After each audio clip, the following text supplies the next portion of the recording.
السلام عليكم ورحمة الله وبركاته. إن الحمد لله نحمده ونستعينه ونستغفره ونعوذ بالله من شرور أنفسنا ومن سيئات أعمالنا.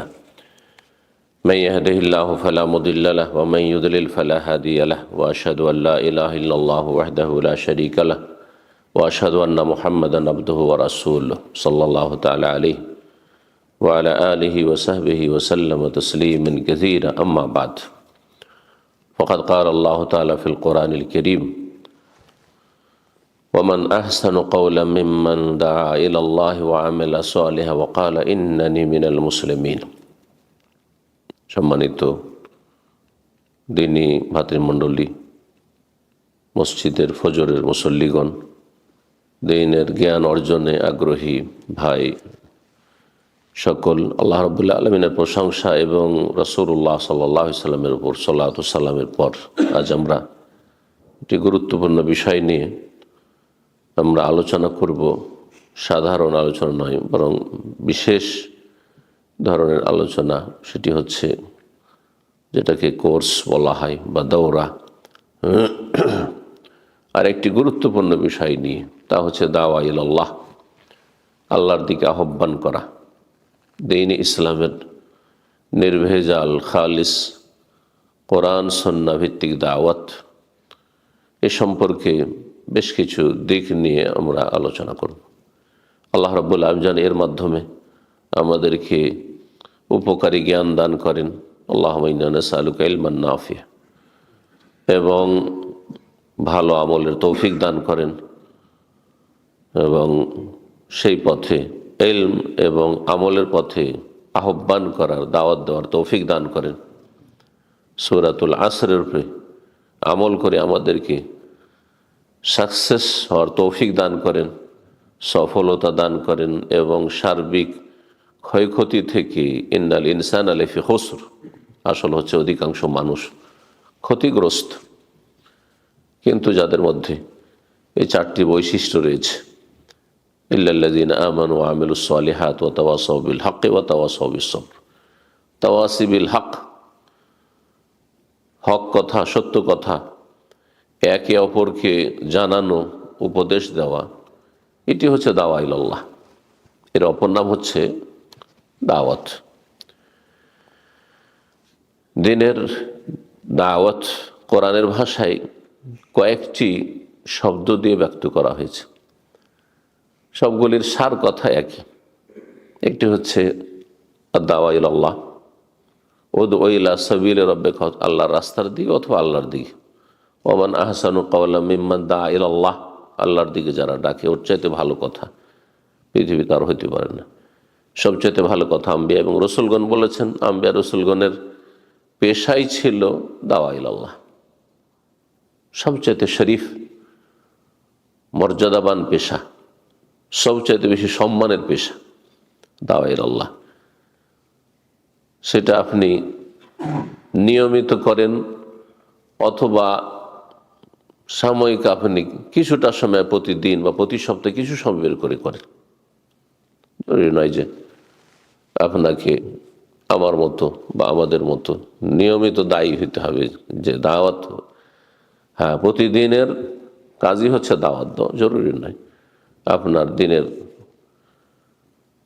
আমলের সাথে এবং তার সাথে দুনিয়ার কাজকর্মের সাথে অন্য অন্য রুজি রোজগারের যে সব উপায় রয়েছে সেগুলির সাথে সময় বের করে কিছু সময় হলো, সীমিত আকারে হলো, দাওয়ার কাজে জড়িত থাকা, তাহলে আপনি আল্লাহর কাছে সেই সম্মান পাবেন এবং সেই পথের পথিক, যেই পথের পথিক ছিলেন আম্বিয়া এবং রাসূলগণ।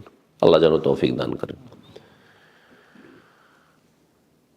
দাওয়া ইলাল্লাহ যেমন তাওয়াসি বিল হক, হ্যাঁ, ওয়া তাওয়াসাউ বিল হক, জি, এটি একটি দাওয়াতের অপর নাম।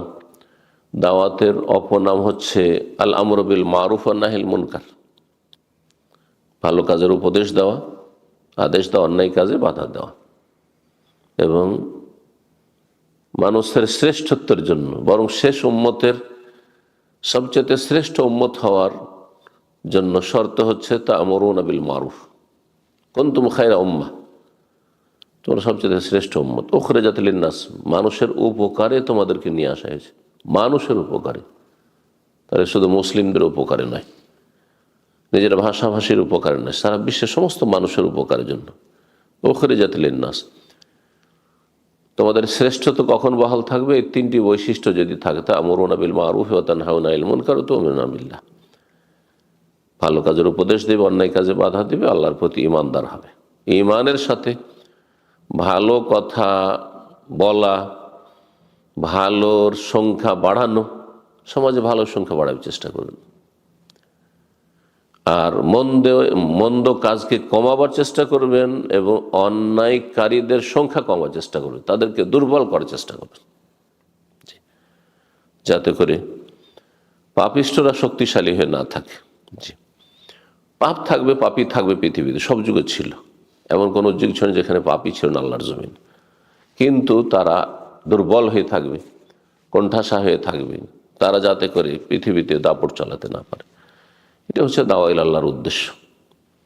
ভালো মানুষের হাতে থাকবে দুনিয়ার চাবিকাঠি, আল্লাহ রাব্বুর পরে, এবং ভালো কাজের প্রচার প্রসার ঘটবে। তো দাওয়া ইলা আল্লাহ অত্যন্ত গুরুত্বপূর্ণ বিষয়। আমরা শুরু করি এই দাওয়া শব্দটির শাব্দিক এবং পারিভাষিক অর্থ দিয়ে। দাওয়া শব্দ তার শাব্দিক অর্থ বা আবিধানিক অর্থ হচ্ছে, যেটা প্রসিদ্ধ জানা আছে, সেটা হচ্ছে দাওয়া মানে, কে বলবেন? আপনাদেরকে অংশ নিতে হবে, কারণ এটা কোর্স। দাওয়াত মানে খাবার জন্য দাওয়াত দিচ্ছেন, তো দাওয়াত বলছেন না? জিয়াফতকে দাওয়াত বলছেন না? তার মানে আপনাকে ডাকা হয়েছে, তাই না? দাওয়া মানে তাহলে ডাকা, আহ্বান করা, নেদা। দাওয়া মানে হচ্ছে তলব করা, কোনো কিছু তলব করা, এই অর্থগুলি। দাওয়া দিনকে, জীবন বিধানকে, ধর্মকে দাওয়াত বলা হয়। দাওয়াত, এটি হচ্ছে আমার দাওয়াত, মানে এটি আমার ধর্ম, সেটা হক হোক আর বাতিল হোক। দাওয়াত দুই রকম, একটা হচ্ছে হকের দাওয়াত, একটা বাতিলের দাওয়াত। অন্যরা দাওয়াত দিচ্ছে না, খ্রিস্টানিটির দাওয়াত দেয় না, তাদের দায়ী।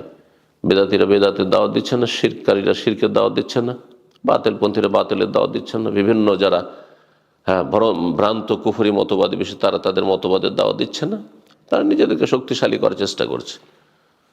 তো দাওয়াত শব্দটি যে কোনো পথ, মত এবং ধর্মকে সামিল, মজহাব, কোনো একটা পথের পথিক আপনি, সেক্ষেত্রে এটি আমাদের দাওয়াত, মজহাবওয়ালাদের আপন আপন মজহাবের দাওয়াত।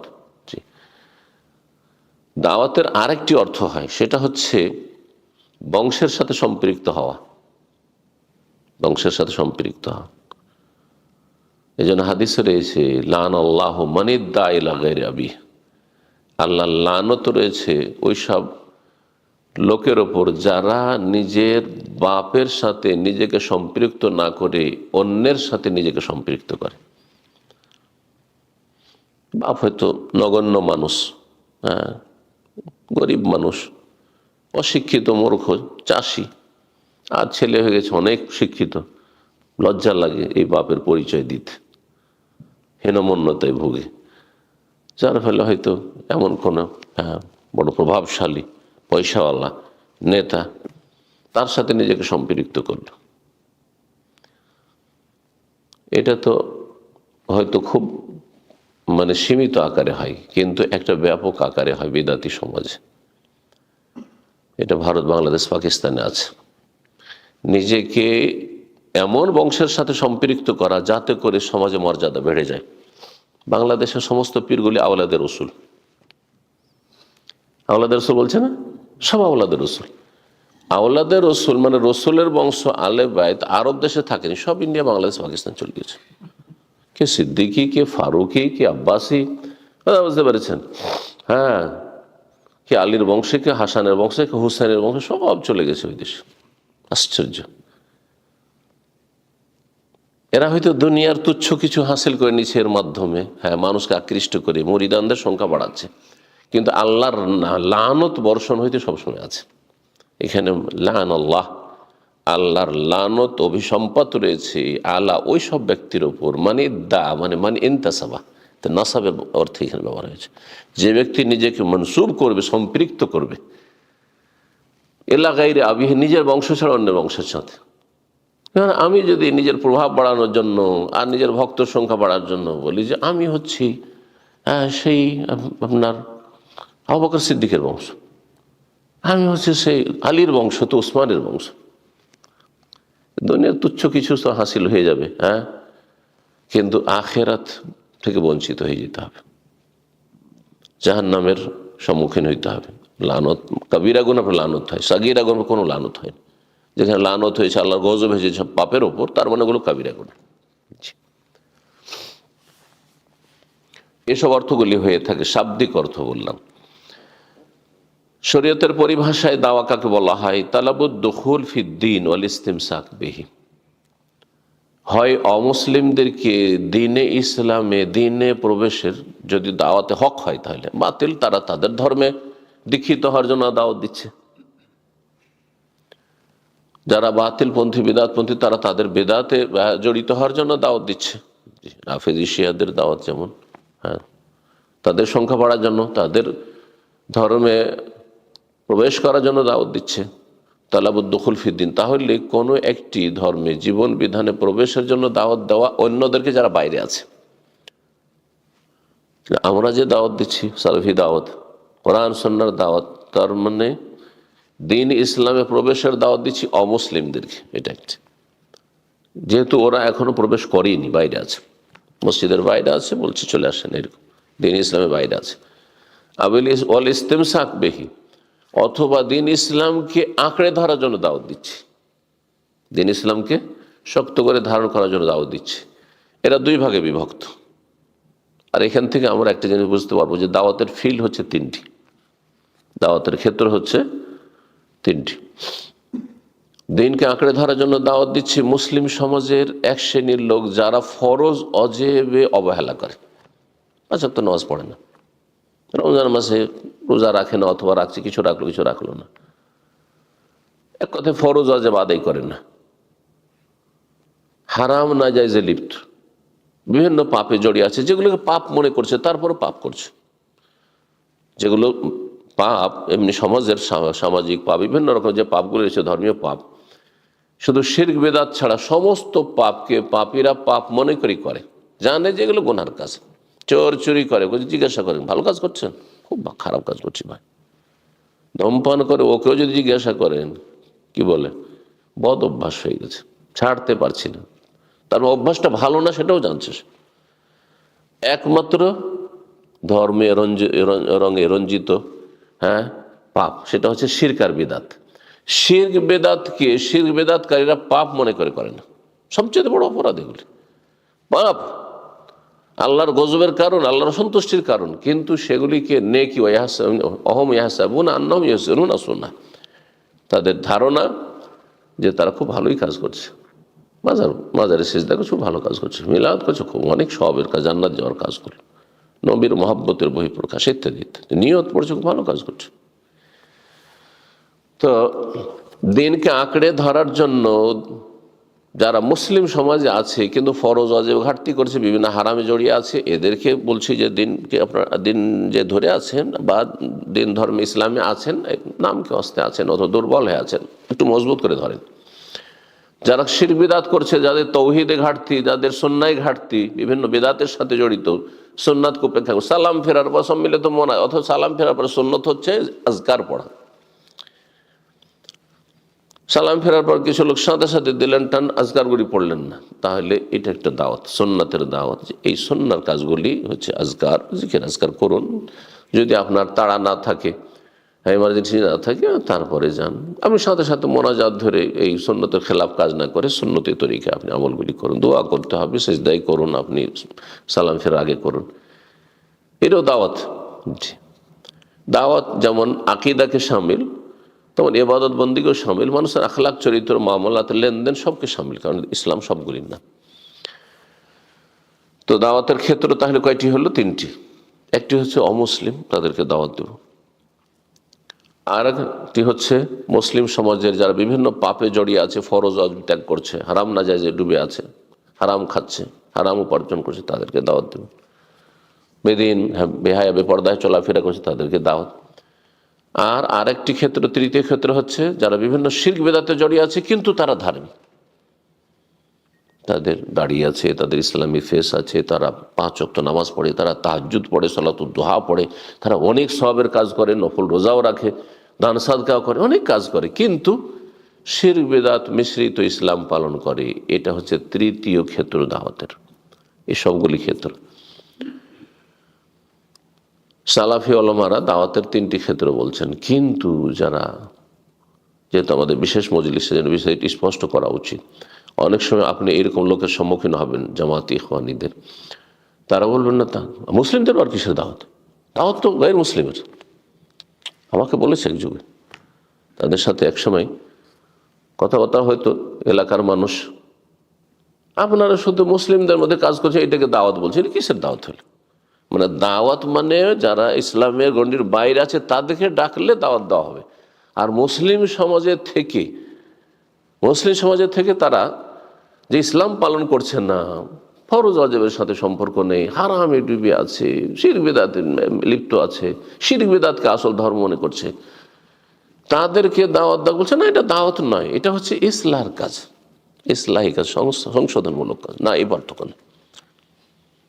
দাওয়াত সার্বিক ক্ষেত্রকে সামিল। সুতরাং আমাদের দাওয়াত মুসলিমদের জন্য, অমুসলিমদের জন্য। বরং একটি কথা এখানে শুনে রাখেন, বড় বড় বিজ্ঞ ওলামাদের সাথে যে আমরা অনেক কোর্স করেছি দাওয়ার উপরে সৌদি আরবে, তার মধ্যে ফিকহ দাওয়ার উপরে কোর্স করেছি একটি, সর্বশেষ কোর্স, গত বছর এই কোর্স আমি করেছি। আর যে কোর্সের কথা বললাম, যে প্রথম যে বিষয়টি, সেটা আমার মদিনা থেকে পাশ করার পরে একটা কোর্স হয়েছিল, 2 সপ্তাহের কোর্স হয়েছিল হায়েল। তারপরে অনেকগুলি কোর্স করেছি বড় বড় ওলামাদের সাথে। তো দাওয়াতের ক্ষেত্রে মানুষ, মুসলিম সমাজের যারা বিভিন্ন পাপে জড়িয়ে আছে, মুসলিম সমাজে তাহলে 2টো ফিল্ড আমাদের দাওয়াতের, তাই না? আর অমুসলিমের একটা ফিল্ড। মুসলিম সমাজ যারা বিভিন্ন ঘাটতিতে আছে, মানে বিভিন্ন গুনাহে জড়িয়ে আছে, এটা শিরক বিদআতের গুনাহ হোক অথবা ফরজ ওয়াজিব ত্যাগের গুনাহ হোক, হারাম নাজায়েজে লিপ্ত থাকার গুনাহ। এই মুসলিম সমাজে এরা কিন্তু সংখ্যাগরিষ্ঠ, মেজরিটি কিন্তু এরা। কয়জন মসজিদে আর বাসাতে কয়জন হিসাব করেন তো দেখি, এই মহল্লাতে যারা মসজিদের আশপাশে বাস করে, তাহলে সংখ্যাগরিষ্ঠ মুসলিম সমাজে বিভিন্ন পাপে জড়িয়ে আছে, বিভিন্ন পাপে গুনাহতে জড়িয়ে আছে।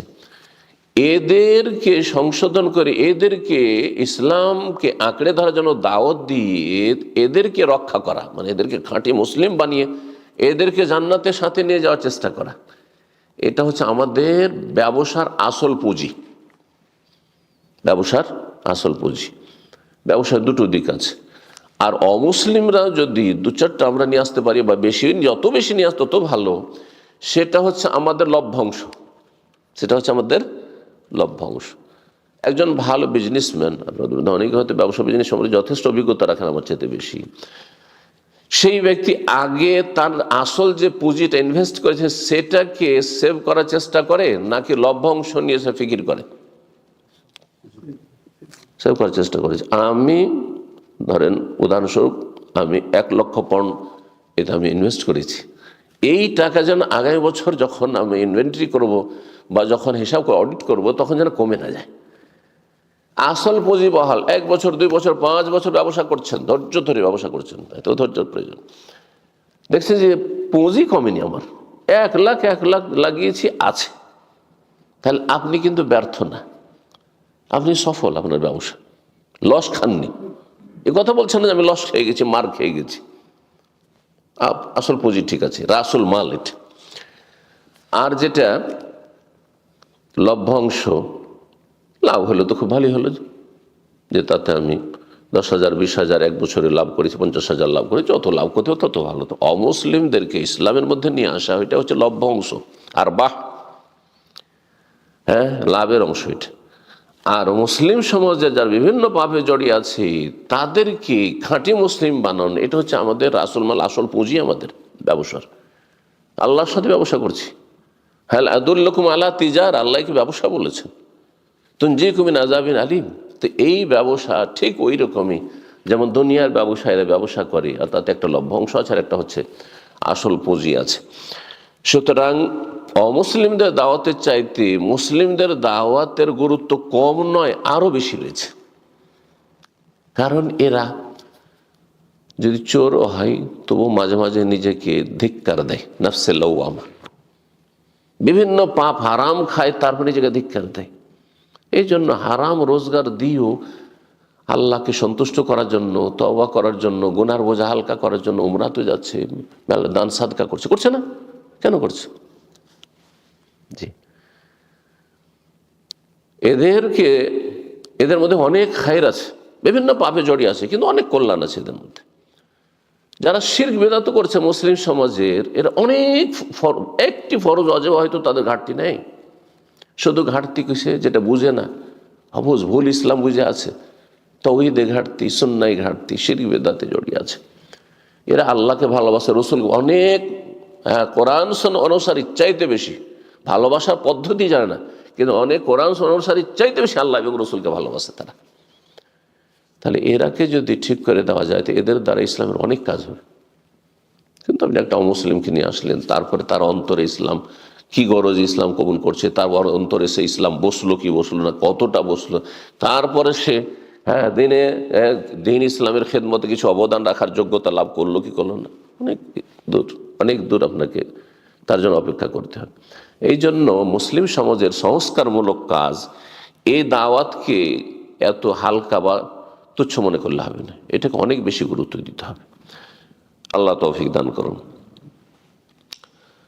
তাহলে যখন দাওয়াতের আমরা শাব্দিক পারিবারিক ভাষিক অর্থ আলোচনা করলাম এবং তার সাথে আরও বেশ কিছু কথা আলোচনা করলাম, তাহলে দাওয়াত মানে যখন আহ্বান করা, তাহলে এই আহ্বান ভালো হইতে পারে, মন্দ হইতে পারে।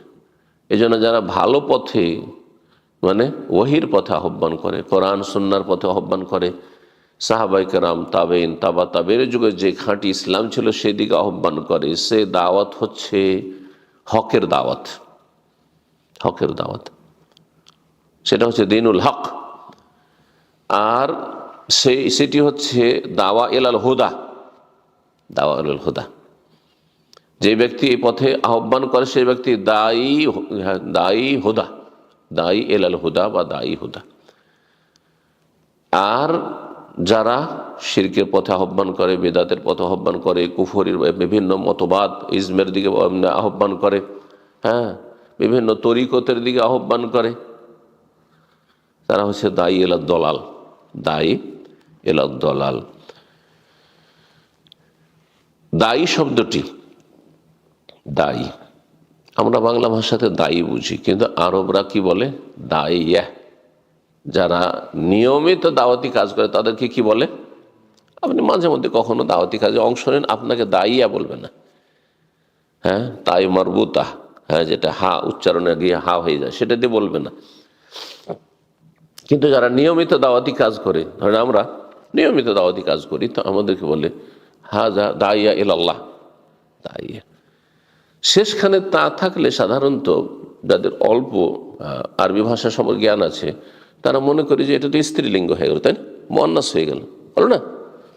কিন্তু অনেকে এই কথা ভাবতে পারেন যে দায়ী উনি পুরুষ মানুষ, তারপর বলছে দাইয়া,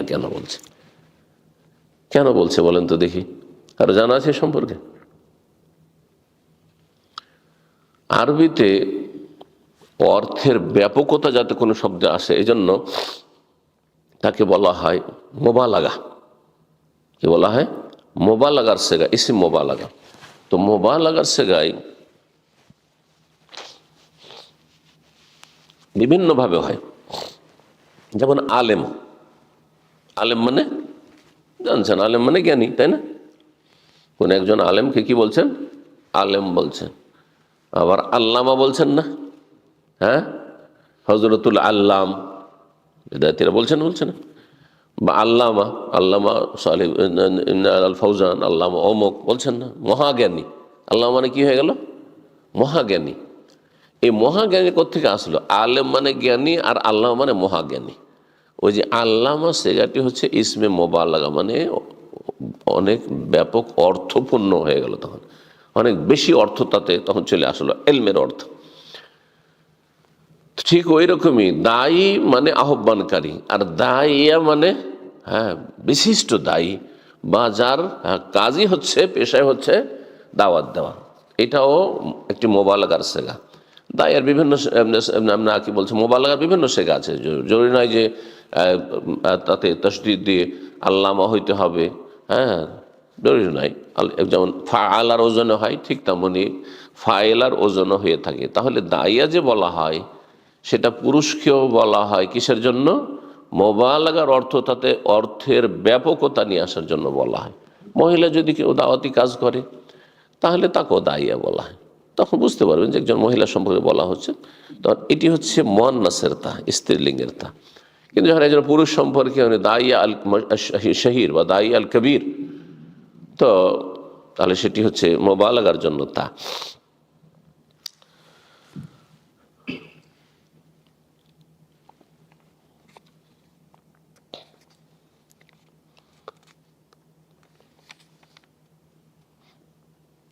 আমরা দাওয়াত দেব কেন?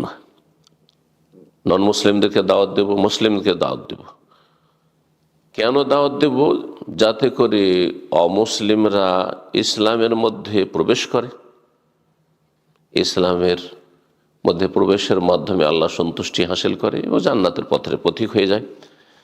আর মুসলিম সমাজের লোকেরা যাতে করে ইমানে যে ঘাটতি রয়েছে সেটাকে পূর্ণ করার জন্য সচেষ্ট হয়। এবং ইসলামের যতগুলি শাখা প্রশাখা রয়েছে, অনেক শাখা প্রশাখা ছেড়ে রেখেছে। ইমানের শাখা কয়টি এটা তো জানেন, তাই না? ইমানের শাখা 70-এর অধিক। আল ইমান বেদুম আসাবাউনা শোভা, কোনো কোনো হাদিসে 60-এর অধিক রয়েছে, কিন্তু অতিরিক্ত যেটা রয়েছে সেটা বলা ভালো। 70-এর বেশি শাখা প্রশাখা, মানে যতগুলি নেক আমল ইসলামে আছে সবগুলি হচ্ছে ইমানের শাখা প্রশাখা। ইমানের শাখা প্রশাখা তার সম্পর্ক আকীদার সাথে হোক, ইবাদত আখলাকের সাথে হোক, আর দৈনন্দিন জীবনের বিভিন্ন ভালো কাজের সাথে হোক। এই ক্ষেত্রে আমাদের অনেক ঘাটতি রয়েছে। ইমানের 70-এর বেশি শাখার মধ্যে হয়তো অনেক শাখা প্রশাখা আমাদের জীবনে হয়তো নেই, কমতি আছে। সেটা যাতে করে পূর্ণতা লাভ করে, এই জন্য যারা আমরা ভালো কাজও করছি, বাহ্যিক দেখছি যে আমরা অনেক ভালো কাজ করছি, ধরেন আমাদের যারা নিয়মিত মাশাআল্লাহ ফজরে অনেক ভালো কাজ আপনাদের দ্বারা হচ্ছে, আলহামদুলিল্লাহ। আমাদেরকেও দাওয়াতের প্রয়োজন রয়েছে, যার মাধ্যমে আমাদের মধ্যে যে ঘাটতিগুলি রয়েছে সেগুলি পূর্ণ করব, এবং আল্লাহ এবং রাসূলের যে ডাক রয়েছে সেই ডাকে পরিপূর্ণভাবে আমরা সাড়া দিতে পারবো।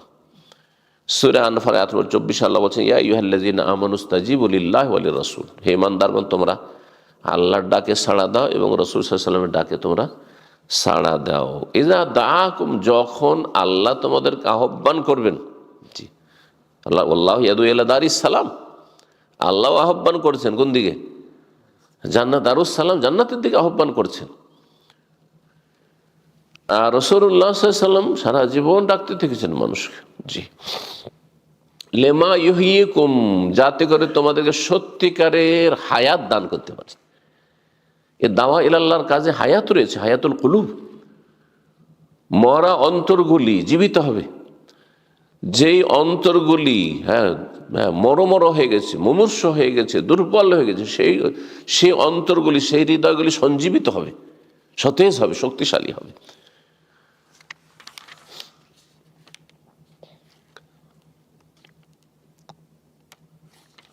দাওয়া ইলাল্লাহর কাজ এই জন্য আমরা করব আরো, যাতে করে আল্লাহর কাছে এইসব লোকেরা, যেসব দাওয়াতের ফিল্ড, আমাদের যে 3টি ফিল্ডের কথা বললাম, ওরা আল্লাহর কাছে গিয়ে কোনো অজুহাত পেশ করতে সুযোগ না পায়, তাদের অজুহাত শেষ করে দেওয়া। এই জন্য আল্লাহ দায়িত্ব দিয়েছেন যে তোমাদেরকে আমার কথা পৌঁছে দিতে হবে, যাতে করে মানুষের কোনো হুজ্জত বাকি না থেকে যায়। কারণ আল্লাহ রাব্বুল আলামিন কোনো মানুষের উপর জুলম করেন না। যার ফলে আল্লাহ বলছেন সূরাতুল ইসরা, বনী ইসরাঈলের আয়াত 15, ওমা কুন্না মুআযিবিন হাত্তা নাবাসা রাসূলা, আমি কাউকে শাস্তি দেব না যতক্ষণ পর্যন্ত তাদের জন্য রসুল না পাঠিয়েছি। তো নবী রসুলের সিলসিলা তো শেষ হয়ে গেছে, কিন্তু নবী রসুলদের কাজ চালিয়ে যাওয়ার জন্য আল্লাহ রাব্বুল আলামিন দায়িত্ব দিয়েছেন এই শেষ উম্মতকে, খায়রা উম্মাহ, সুতরাং আমাদেরকে এই নয় যে বিশেষ কিছু লোকেরা শুধু দাওয়াতি কাজ করবেন, সর্বস্তরের লোকেরা দাওয়াতি কাজে অংশ নেবেন, কেউ কম কেউ বেশি, কেউ সীমিত আকারে কেউ ব্যাপক আকারে। কারো দাওয়াত হয়তো নিজের বাড়ি বা নিজের বাড়ির আশেপাশে প্রতিবেশী তাতেই সীমিত থাকবে, কারো দাওয়াত গোটা দেশব্যাপী হবে বা আন্তর্জাতিক পর্যায়ে হবে, কিন্তু দাওয়াত দিতে হবে। দাওয়াতের কাজে সবাইকে থাকতে হবে। আপনার চোখের সামনে একটি ভালো কাজ হইতে হবে, অথচ সেই কাজটি হচ্ছে না। আপনার চোখের সামনে অন্যায় কাজ হচ্ছে, যেটা মোটে হওয়া উচিত নয়, জায়েজ নয়, তাহলে আপনার তখন দায়িত্ব বেড়ে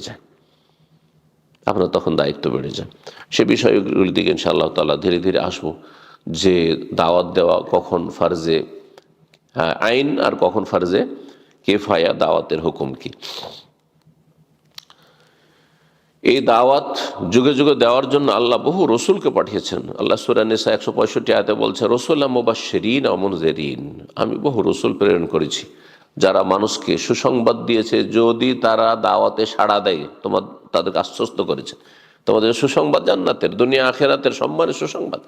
মুনযিরিন, সতর্ক সাবধান করেছেন যদি তারা অ্যাভয়েড করে, দাওয়াতকে না কবুল করে। তাহলে লিআল্লা ইয়াকুনা লিন-নাসি আলাল্লাহি হুজ্জাতুন বা'দা রাসূল, নবী রসুল আসার পরে বা নবী রসুলদের যারা উত্তরাধিকারী ওলামা দোয়াত আসার পরে তাদের কাছে কোনো হুজ্জত না থাকে, যে আল্লাহ আমরা তো জানতাম না যে মিলাদ করা বিদআত, আমরা জানতাম না যে নিয়ত পড়া বিদআত, আমরা জানতাম না যে এসব ওজিফাগুলি বিদআত, খতমে ইউনুস বিদআত, জানতাম না। এইসব যেন না থাকে। জানতাম না যে তোমার কাছে একমাত্র দিন হচ্ছে ইসলাম, এটা জানতাম না। আমরা মনে করতাম যে তোমাকে পাওয়ার জন্য আমরাও চেষ্টা করেছি, মুসলিমরাও চেষ্টা করেছে। ও মুসলিমরা অনেকে এই ধারণা রাখে যে সবাই সেই পথের প্রতি, আমাদের সবার উদ্দেশ্য হচ্ছে ওপরওয়ালাকে হজদুরা বলে। জি, তো তাদের হুজ্জত কায়েম করতে হবে। জি, অধিকাংশ যেসব দাওয়াতের বিধিবিধান রয়েছে, মাসলা মাসাইল রয়েছে, সবগুলি কোরআনে কারিমের এই কয়েকটি আয়াতে রয়েছে। সূরা ইউসুফের আয়াত নম্বর 108 আল্লাহ ইরশাদ করছেন, কুল হে নবী বলেন, হাযিহি সাবিলি, এটাই হচ্ছে আমার রাস্তা, এটি হচ্ছে আমার রাস্তা। কি রাস্তা? আদু ইলাল্লাহ, যে আমি আল্লাহর দিকে ডাকবো। তাহলে আল্লাহর দিকে ডাকাটাই হচ্ছে আম্বিয়া রসুলগণের শেষ নবী সৈয়দুল মুরসালিন খাতাবুন নবীন মুহাম্মদ সাল্লাল্লাহু আলাইহি সাল্লামের পথ। সেটা হচ্ছে তার পথ, আদর্শ। এবং আদু ইলাল্লাহ, এতে ইখলাসের শিক্ষা দেওয়া হয়েছে। কোন দিকে ডাকবো? আল্লাহর দিকে ডাকবো। এই জন্য যে আমার স্বার্থ পুরা হলে আমি ডাকবো, না হলে ডাকবো না। হ্যাঁ, আমার যদি যথাযথ সম্মান হয় তাহলে আমি দাওয়াত দেব, না হলে দেব না। আমার যদি যথাযথ ঠিকভাবে মূল্যায়ন হয় তাহলে ডাকবো, না হয় ডাকবো না। আমাকে একটু কষ্ট দিলে আমি বলবো না জাহান্নামে যা, অনেকে আছেন না, আদা খাবি স্বাদ পাবি, বলবোই না তোদেরকে। না, আম্বিয়া রাসূল জুলমের শিকার হয়েছেন, কষ্ট করেছেন, বরং জালেমদের হাতে খুন হয়েছে। ইয়াকতুলুনা নবিয়্যিন ইয়াকতুলুনা আম্বিয়া, তারা যে আল্লাহর দিকে আহ্বান করা, ইখলাসের শিক্ষা দেওয়া হয়েছে। আলা বাসিরাতিন, এতে শিক্ষা দেওয়া হয়েছে যে আপনি অজ্ঞতার সাথে মানুষকে ইসলামের কথা বলবেন না। বাসিরাত মানে আলা ইলম, জেনে শুনবো, নিশ্চিত হয়ে বলবেন। যেগুলি সাধারণ মানুষ দাওয়াত দেবেন, বিশেষভাবে কোনগুলি? যেগুলি আপনার সুস্পষ্ট বিষয়, আল্লাহ এক, তার সাথে কোনো শরীক নেই, হ্যাঁ, তার জাতে শরিক নেই, সেফাতেও শরিক নেই, তার রুবুবিয়াতেও কেউ শরিক নেই, তার ইবাদতেও শরিক নেই। হ্যাঁ, এগুলো কথা কে জানে না? আল্লাহ এক। এবং তরিকা হচ্ছে কার? রাসূলুল্লাহ সাল্লাল্লাহু আলাইহি ওয়াসাল্লাম। এগুলো সহজ কথা, এগুলো দাওয়াত দিতে পারবে। কিন্তু যখন খুঁটিনাটি মাসলা মাসাইল আসবে, হ্যাঁ, যে এটা ভুল, আপনার সন্দেহের ভিত্তিতে দাওয়াত দেবেন না, এটা ঠিক না, ওইটা ঠিক। মানে একজন লোক ধরেন আত্মাহত্যে আঙ্গুল নাড়াচ্ছে না, আরেকজন নাড়িয়ে যাচ্ছে, হ্যাঁ, আরেকজন একবার করছে হয়তো। এখন এই বিষয়গুলি আপনার খুঁটিনাটি ওইভাবে জানেন না যেমন ওলামারা জানে। ইখতিলাফি মাসলা মাসাইল, প্রত্যেকের দৃষ্টিভঙ্গি, আর তারপরে এই বিষয়গুলি যে পর্যায়ে, সেই পর্যায়ে আপনাকে এই বিষয়ে মন্তব্য করা উচিত না। অথবা জাতীয় পর্যায়ে, জাতীয় ইস্যু, রাষ্ট্রীয় বিষয়, দেশের যে বর্তমান সমস্যা, এখন এই বিষয়গুলিতে সাধারণ মানুষরা যে কোনো মন্তব্য করছেন, হ্যাঁ এরা ঠিক ওরা ভুল, হ্যাঁ এরা জালেম ওরা মাজলুম, এইসব না, এগুলো বিষয় আপনাদের না, এই বিষয়গুলি আপনাদের না, এই বিষয়গুলি বিশিষ্ট উলামায়ে কেরামদের। ওয়ালাউ রাদ্দুহু ইলা রাসূলি ওয়া ইলা উলিল আমরে মিনহুম। এই উলিল আমর হচ্ছে উলামা, উলিল আমর হচ্ছে শাসক গোষ্ঠী। জি, দুই শ্রেণীর উলিল আমর। যদি তারা কার দিকে ফিরিয়ে দিত? রাসূল সাল্লাল্লাহু আলাইহি ওয়াসাল্লামের দিকে। হ্যাঁ, রাসূল সাল্লাল্লাহু আলাইহি ওয়াসাল্লামের জীবদ্দশায়, কিন্তু তারপরে উলামাদেরকে কথা বলার সুযোগ দিতে হবে। কিন্তু আজকাল এই সোশ্যাল মিডিয়াতে সবাই যেহেতু স্বাধীন, যার যা ইচ্ছে মন্তব্য করতে আছে, লিখতে আছে, কমেন্ট করতে আছে। তো যেগুলো জাতীয় ইস্যু বা আন্তর্জাতিক ইস্যু, মুসলিমদের আন্তর্জাতিক সমস্যা অথবা খুঁটিনাটি জুজিয়া ফিকহি মাসলা মাসাইল জটিল, সেগুলো সেসব বিষয়ে দাওয়াত দিতে যাবেন না। একটা তালাকের মশলায় কেউ ভুল করেছে, একটা বিয়ে শাদীর ক্ষেত্রে কেউ ভুল করেছে, আপনার মনে হচ্ছে ভুল, কিন্তু আপনি এসব সম্যক মশলা জানা নাই, এগুলো দাওয়াত দিতে যাবেন না। আপনি দাওয়াত দেবেন কোনগুলি? যেগুলো আপনার জানা আছে, এটি সুন্নাত, এটি বিদআত, এটি সহি, এটি ঠিক, এটি ভুল, স্পষ্ট জানা আছে সেই বিষয়গুলি। 5 ওয়াক্ত সালাত ফরজ, কি জানে না? 5 ওয়াক্ত সালাতের দাওয়াত দেন। হ্যাঁ, রমজান মাসের দিন একজন মুসলিম রাস্তাঘাটে পানাহার করবে, কে জানে না যেটা হারাম? হ্যাঁ, অথচ সে তার রোজা ফরজ আছে, সাবালক। আর যদি তার ওজরও থাকে তো যথাসাধ্য চোখের আড়ালে করবে, যাতে করে অন্যরা সুযোগ না পেয়ে যায়, ইত্যাদি। এই বিষয়গুলি, যেই বিষয়গুলি স্পষ্ট, সেগুলির দাওয়াত সাধারণ মানুষরা দেবে। আলা বাসিরাতিন, এক কথায় আগে জ্ঞান অর্জন করতে হবে, আমলের চেষ্টা করতে হবে, তারপরে দাওয়াত দিতে হবে। আমল না করতে, একটি মাসলা আরও আসবে আমাদের আলোচনায়, অনেক ক্ষেত্রে আমরা আমল করতে পারি না, তাহলে দাওয়াত দিতে পারবো না। ধরেন যে আমি তাহাজ্জুদ পড়তে পারি না, আর আমাকে আলোচনা করতে দিলেন তাহাজ্জুদে, অথবা আমি তাহাজ্জুদ নিয়ে আলোচনা করতে পারি কি পারি না? অবশ্যই পারি। যদি নয় যে আমাকে একবারে ফেরেশতা হয়ে আসতে হবে তারপরে আপনাদেরকে ভালো কথা বলবো। আপনাদেরকে আমি আল্লাহ এবং তার রাসূলের কথা বলছি কিনা এটা দেখার বিষয় রয়েছে। প্রত্যেক মানুষের ভুল আছে, সুতরাং আমার ভুল থাকার কারণে আগে ভুল সংশোধন করব, তারপরে এসে দাওয়াত দেবো না, এটা ফর্মুলা না, এটা ভুল ধারণা। জি, আনা ওমানিত্তাবানি, আমি এবং আমার যারা অনুসারী। তাহলে বোঝা যাচ্ছে যে দাওয়ার কাজ শুধু আম্বিয়া রসুলগণের মাঝে সীমিত নয়, বরং তার অনুসারী যদি সত্যিকার অনুসারী হতে চান তাহলে এই কাজে জড়িত হবেন আপনি, যদিও পার্ট টাইম। হ্যাঁ, ফুল টাইম নয়, কিন্তু পার্ট টাইম আপনি দাওয়াতি কাজ করবেন আপনি মাঝে মধ্যে। জি, ওমা আনা মিনাল মুশরিকিন, এদের শিক্ষা দেওয়া হয়েছে যে তৌহিদ ভিত্তিক দাওয়াত দিতে হবে। হ্যাঁ, সুন্নাহ ভিত্তিক দাওয়াত দিতে হবে। মুশরিকিন, আল্লাহর যদি তৌহিদে শিরক থাকে তাহলে আল্লাহর সাথে শরীক স্থাপন করা, মানে যদি শিরকি কর্মকাণ্ড হয় তাহলে। আর যদি বিদআত থাকে তো শিরক ফির রিসালা, এটি রিসালাতের শিরক। নবীর মতো করে আপনি কোনো ইমামকে, কোনো আপনি পীরকে, কিন্তু শাইখকে মানছেন, তাহলে শিরক ফির রিসালা, এটি রিসালাতের শিরক। এটি ওয়াসাল্লিমু তাসলিমা, নবী সাল্লাল্লাহু আলাইহি ওয়াসাল্লামের কথার সামনে কারো কথা আর কোনো প্রকাশ করার অধিকার নেই, কোনো মূল্য নেই। আমার আপনার কথার কোনো মূল্য নেই। আইম্মা কেরামদের কথা যদি সাংঘর্ষিক হয়, খেলাফ হয় রাসূলুল্লাহ স্পষ্ট হাদিস, তাহলে কোনো মূল্য নেই, কোনো মূল্য নেই, সেই কথার কোনো মূল্য নেই। তার মূল্য অবশ্যই আছে। আবার অনেকে কিন্তু এখানে বাড়াবাড়ি করে দেন, একটা মাসলা ভুল হয়েছে কোনো ইমামের অথবা কোনো আলেমের, তখন তার মূল্যই আপনার কাছে নেই না, এটা ভুল কথা। তার ওই কথাটির মূল্য নেই, কিন্তু তার অনেক এলেম আছে, অনেক খেদমত আছে। সুতরাং ইমাম আবু হানিফা রাহিমাহুল্লাহর ইজতিহাদি মাসাইলে অনেক ভুল থাকার কারণে বা কিছু ভুল থাকার কারণে তার মূল্য আমার কাছে না, অবশ্যই আমার কাছে অনেক মূল্য তার। জি, এভাবে এহতেরাম থাকতে হবে আমাদের। জি, এই ক্ষেত্রে অনেক সালাফিরা তাদের অল্প জ্ঞানের কারণে অথবা তাকওয়ার অভাবের কারণে জবানকে লম্বা করে দেন না, মোটেই নয়, মোটেই না। মানুষের ভুল হইতে পারে, আমার 10টা মশলায় ভুল আছে, কিন্তু 100টা যদি আমার ভালো হয়, তো আপনি আমার পজিটিভটা দেখবেন না আপনি? আল্লাহ রাব্বুল আলামিন যেন মধ্যম পন্থা অবলম্বনে, এটি হচ্ছে মধ্যম পন্থা। আমরা বাড়াবাড়িও করব না যে সব কথাই তাদের নেব, তারা মানুষ, নবী রাসূল না। আর আমরা তাদের মানহানিও করব না তাদের ভুলের কারণে, কারণ তাদের খেদমত এত বেশি আছে যে আমরা 500 বছর বয়স দিলে হয়তো হবে না।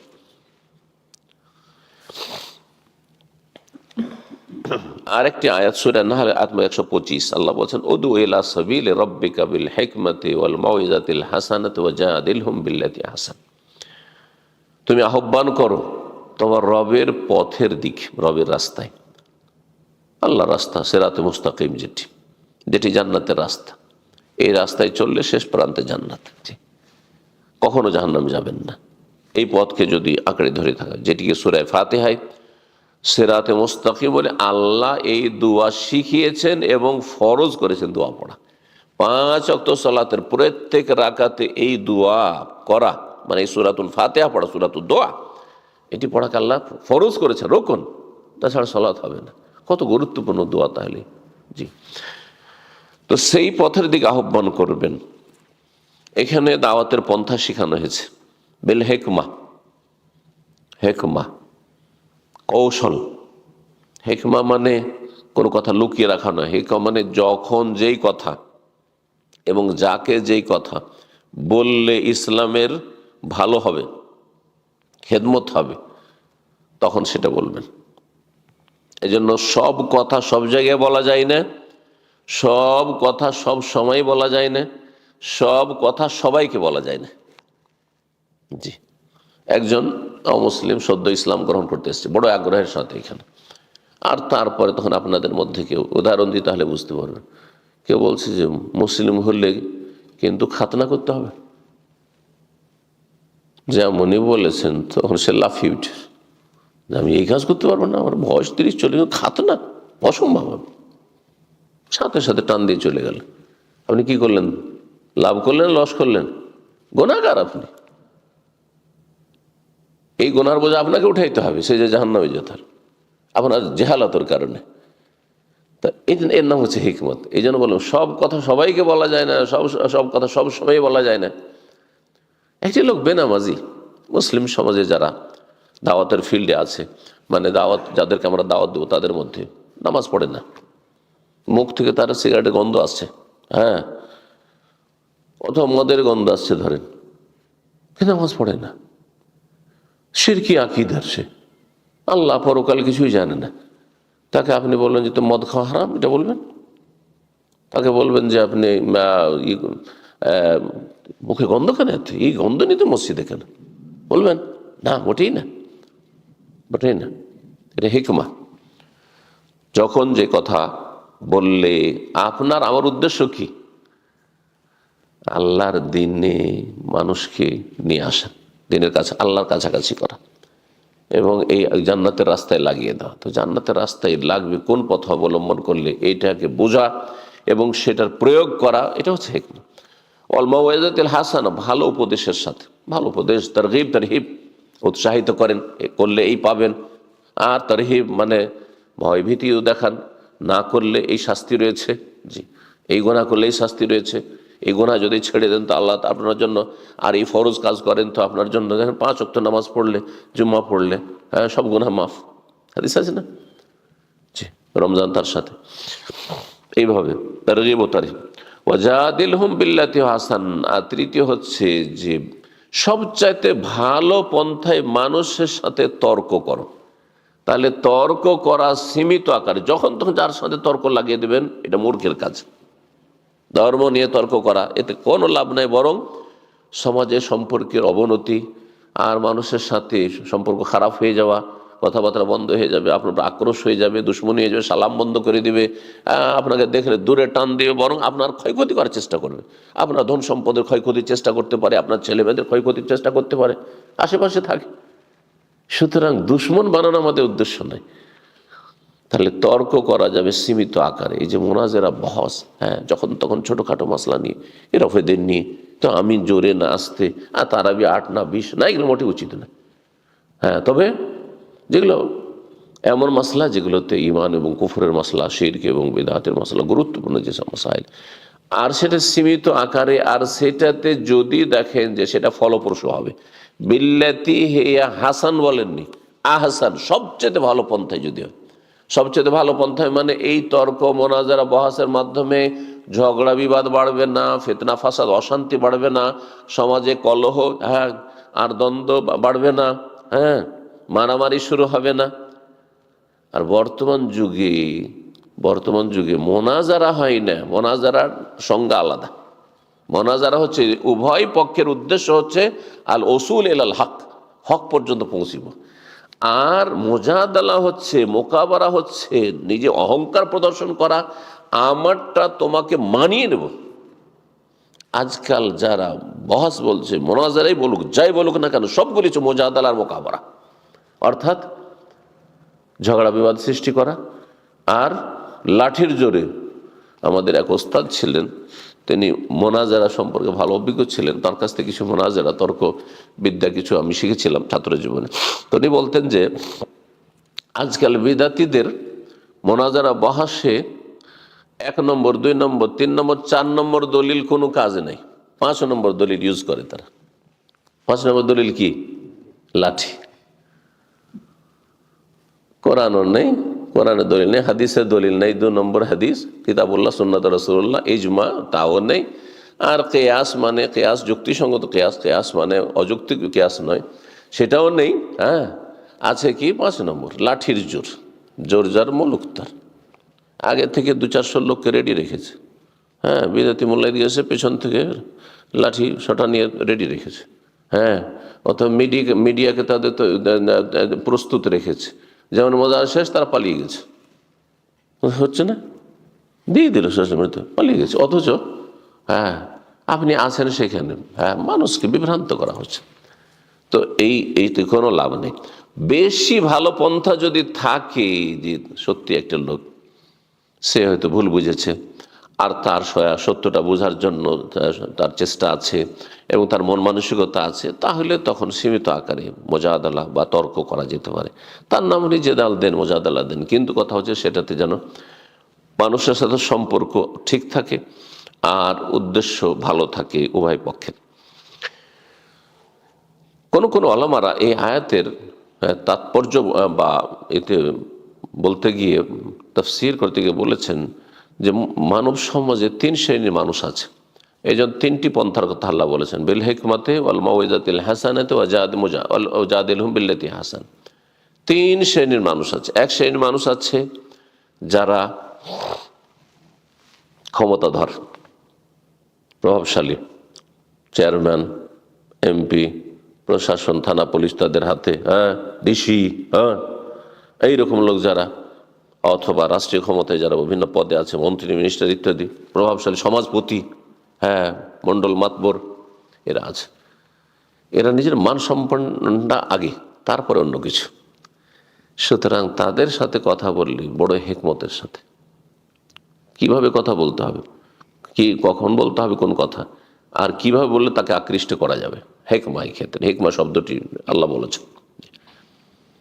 দেখেন মূসা আলাইহিস সালাম এবং তার ভাই যখন ফেরাউনের কাছে দাওয়াত নিয়ে গেলেন, তখন আল্লাহ কি শিখেছেন? ফাকুলা লাহু কাওলান লাইয়িনান, তোমরা যাও ফেরাউনের কাছে, ইন্নাহু তাগা, হ্যাঁ, আর তারপরে তাদেরকে গিয়ে নরম ভাষায় কথা বলি, নরম ভাষায় কথা বলি। আজকাল যারা আমাদের দেশীয় বক্তা, আবেগী বক্তা অথবা বেদাতি বক্তা, তারা শাসক গোষ্ঠীকে আপনার এমন তুচ্ছতাচ্ছিল্য করে, হ্যাঁ এরা বেদিন, এরা দুশ্মন, এরা নাস্তিক, হ্যাঁ এই দিয়ে কোনোদিন সংস্কার হবে? এটা হিকমত পরিপন্থী। কিন্তু যদি তার সম্মান খেয়াল রেখে তার সাথে পার্সোনাল দেখা করে, আরে আমি আপনিও যদি এতগুলি মানুষের সামনে যদি বলা এই আপনার টাকার নিচে কেন কাপড়, তা আপনি এমন অসন্তুষ্ট হবে যে আমার একটিও কথা শুনবেন, অথচ আপনি হয়তো আমার ফলোয়ার ছিলেন, ঠিক না? সাধারণ আপনি মানুষ, আমি সাধারণ মানুষ, তারপরও যদি এরকমটা হয়, তাহলে আপনি কী ভাববেন যার কাছে ক্ষমতা আছে তার মধ্যে কতটা অহংকার কাজ করছে। সুতরাং তার সম্মান খেয়াল রেখে, তার মান মর্যাদার খেয়াল রেখে তাকে দাওয়াত, এটি হচ্ছে হিকমা। আর আল মাউইজাতুল হাসানা, উত্তম উপদেশ, একেবারে সাধারণ শ্রেণীর মানুষ যারা অশিক্ষিত, বেশি লেখাপড়াও নেই, মোটা খায় মোটা বুঝে, তাদেরকে জান্নাতের কথা বললেই বড় আগ্রহের সাথে শুনবে, জাহান্নামের কথা বললে, কবরের আযাবের কথা বললে চোখে পানি চলে আসবে, আর তারা একটুতে একবার নরম হয়ে যাবে। ওদের জন্য মাউইজা হাসানা। হ্যাঁ, কিন্তু যারা পয়সার উপর বসে আছে, যারা ক্ষমতার কুরসি নিয়ে বসে আছে, তাদেরকে মাউইজা হাসানা দিয়ে কাজ হবে না হয়তো। তাদের ক্ষেত্রে হিকমত অবলম্বন করার কথা বলা হয়েছে। তৃতীয় শ্রেণীর মানুষ আছে যারা শিক্ষাবিদ, বড় বড় শিক্ষিত, হ্যাঁ হ্যাঁ, যারা সায়েন্টিস্ট, যারা হচ্ছে বড় বড় প্রফেসর আর বড় মানে বিশেষজ্ঞ মানুষ, শিক্ষা এইসব লোককে আপনি শুধু তারগিব তারিফ জান্নাত জাহান্নাম আর কবরে জীবন এইসব বলে কাজ হবে না, কারণ ওরা অনেক দূরে চলে গেছে, এগুলো থেকে অনেক দূরে চলে গেছে, দুনিয়া নিয়ে এমন দুনিয়া শিক্ষা নিয়ে এমন মেতেছে। তাহলে ওদের সাথে কি করতে হবে, তখন প্রয়োজনে লজিক ব্যবহার করতে হবে, যুক্তি, জি মুজাহাদাল্লাহ লজিক, জি এমন কিছু বলতে হবে, ইসলামের এমন দিকগুলো তুলে ধরতে হবে যেই দিকগুলি তাদেরকে আকৃষ্ট করে ইসলামকে তাদের সামনে তুলে ধরতে হবে এমনভাবে যাতে করে তারা ইসলামের সৌন্দর্যে প্রভাবিত হয়। আল্লাহ যেন আমাদের সকলকে তৌফিক দান করেন। এই জন্য দিনের দাওয়াত সর্বস্তরে, মুসলিম সমাজে যারা সর্বস্তরের লোক আছে আমাদের, এখন যদি একজন মেডিকেল ডাক্তার হয় আর সে যদি ডাক্তারদেরকে দাওয়াত দেয়, আর সে যদি মেডিকেল আল্লাহ রাব্বুল আলামিন যা কিছু রেখেছেন, যা সে স্টাডি করেছে মানুষের শরীর নিয়ে বা একটা আপনার কোনো পশু পাখির শরীর নিয়ে, সেই নিয়ে যদি সে সেটাকে যদি আপনি দাওয়াতের কাজে সেই ব্যক্তি যদি লাগায়, তাহলে এতটা সে উপকার করে দেয় যেটা আমি হয়তো করতে পারবো না। তো এই জন্য এই তিনটি কথা আল্লাহ রাব্বুল এখানে বলেছেন। লেখক বলছেন যে এতে আল্লাহ রাব্বুল আলামিন দাওয়াতের হুকুম বর্ণনা করেছেন, দাওয়াতের মাধ্যম বর্ণনা করেছেন, দাওয়াতের পন্থা বর্ণনা করেছেন, দাওয়াতের ফজিলত বর্ণনা করেছেন। বিভিন্ন বিষয়গুলি এই আয়াতগুলিতে এসেছে। জি, এখন আরেকটি বিষয় আমরা আলোচনা করি, সেটা হচ্ছে হুকমুদ দাওয়া ইলাল্লাহ তাআলা, আল্লাহর দিকে আহ্বান করার মানে দাওয়াতের হুকুম কি শরীয়ত হুকুম যখনই বলবো তখন ফিকহের পরিভাষায় বা উসুলে ফিকহের পরিভাষায় 5-এর 1 হবে, আহকামে খামসা বলা হয়। 5টি হুকুম হচ্ছে হুকুম, একটি হচ্ছে ফরজ, আর যার অপর নাম ওয়াজিব। ফরজ ওয়াজিব একই জিনিস অধিকাংশ ওলামাদের কাছে, শুধু হানাফি মাযহাব ফরজ ওয়াজিবে কিছুটা পার্থক্য করা হয়েছে, বাকি সবার কাছে ফরজ যেটি সেটি হচ্ছে ওয়াজিব, ওয়াজিব যেটা সেটি ফরজ। যেটা ফরজ কাকে বলা হয় বা ওয়াজিব কাকে বলা হয়, যেটা বাধ্যতামূলক করতেই হবে, না করলে শাস্তি দেওয়া হবে, গুনাহগার। এর জাস্ট বিপরীত, অপোজিট কি? চিন্তা করে বলেন। ফরজ যেটা করতেই হবে, না করলে শাস্তি দেওয়া হবে, এর বিপরীত হচ্ছে হারাম। করা চলবে না, করলেই শাস্তি দেওয়া হবে, বুঝছেন না? হারাম, ফরজ আর কি হারাম, দুটো হয়ে গেল দুই পাশে। 3 নম্বর হচ্ছে মুস্তাহাব বা মন্দুব, বা সুন্নাহ, তার মধ্যে সুন্নাহ শামিল করেন। কিন্তু মুস্তাহাব বা মন্দুব বললে যেগুলি করা ভালো, আর ছাড়া অনুত্তম, করা ভালো আর ছাড়া হচ্ছে অনুত্তম, সেগুলো কি বলা হয়? মুস্তাহাব, সুন্নাহ বা মন্দুব, পছন্দনীয়, উত্তম। এর বিপরীত কি হবে? মাকরুহ, যেগুলি না করা ভালো আর ছেড়ে দেওয়া হচ্ছে উত্তম, ছেড়ে দেওয়া উত্তম। জি, দাঁড়িয়ে পান করা অনুত্তম, দাঁড়িয়ে পেশাব করা অনুত্তম, কিন্তু করলে গুনাহগার হবে না, শাস্তি দেওয়া হবে না। জি, তো কয়টি হলো? 4টি হয়ে গেল, আর মাঝখানে একটি আছে, এদিকে নয় ওইদিকে নয়। ফরজ তার উল্টো বললাম হারাম, আর মুস্তাহাব বললাম তার উল্টো হচ্ছে মাকরুহ, আর মাঝখানে হচ্ছে মুবাহ, জায়েজ। মুবাহ মানে জায়েজ, আর জায়েজ মানে জায়েজ, বৈধ। করলে নেকি নেই, আর না করলে বা না করলে গুনাহ নেই, আর না করলে কোনো নেকি, মানে করলেন না নেকি হলো না, বাহ জায়েজ কাজ। যাবেন একটু পার্কে গিয়ে বসবেন আপনি, সেখানে গিয়ে কোনো গুনাহ না করলেই হলো। বিনোদনের জন্য একটু গেলেন, জায়েজ বিনোদন, যায় বাচ্চাদেরকে নিয়ে একটু পাহাড়ি এলাকায় ঘুরে আসে, যায় সমুদ্রের বিচে একটু ঘুরে আসে, অপচয় করলেন না, আর সেখানে কোনো পাপেও জড়াইলেন না, তাহলে জায়েজ, নেকিও নেই গুনাহও নেই, নেকিও নেই গুনাহ নেই। আজকে দুপুরে ভাত খাবো না রুটি খাবো, নেকি গুনাহর কোনো সম্পর্ক আছে? বাহ, এটাও জায়েজ ওটাও জায়েজ, বুঝছেন না? মাছ খাবেন না গোস্ত খাবেন না সবজি খাবেন, নেকিও নেই গুনাহ নেই, বাহ জায়েজ। এখন দাওয়ার হুকুম কি? ফরজ নাকি সুন্নত, মুস্তাহাব? জি, এই নিয়ে আলোচনা।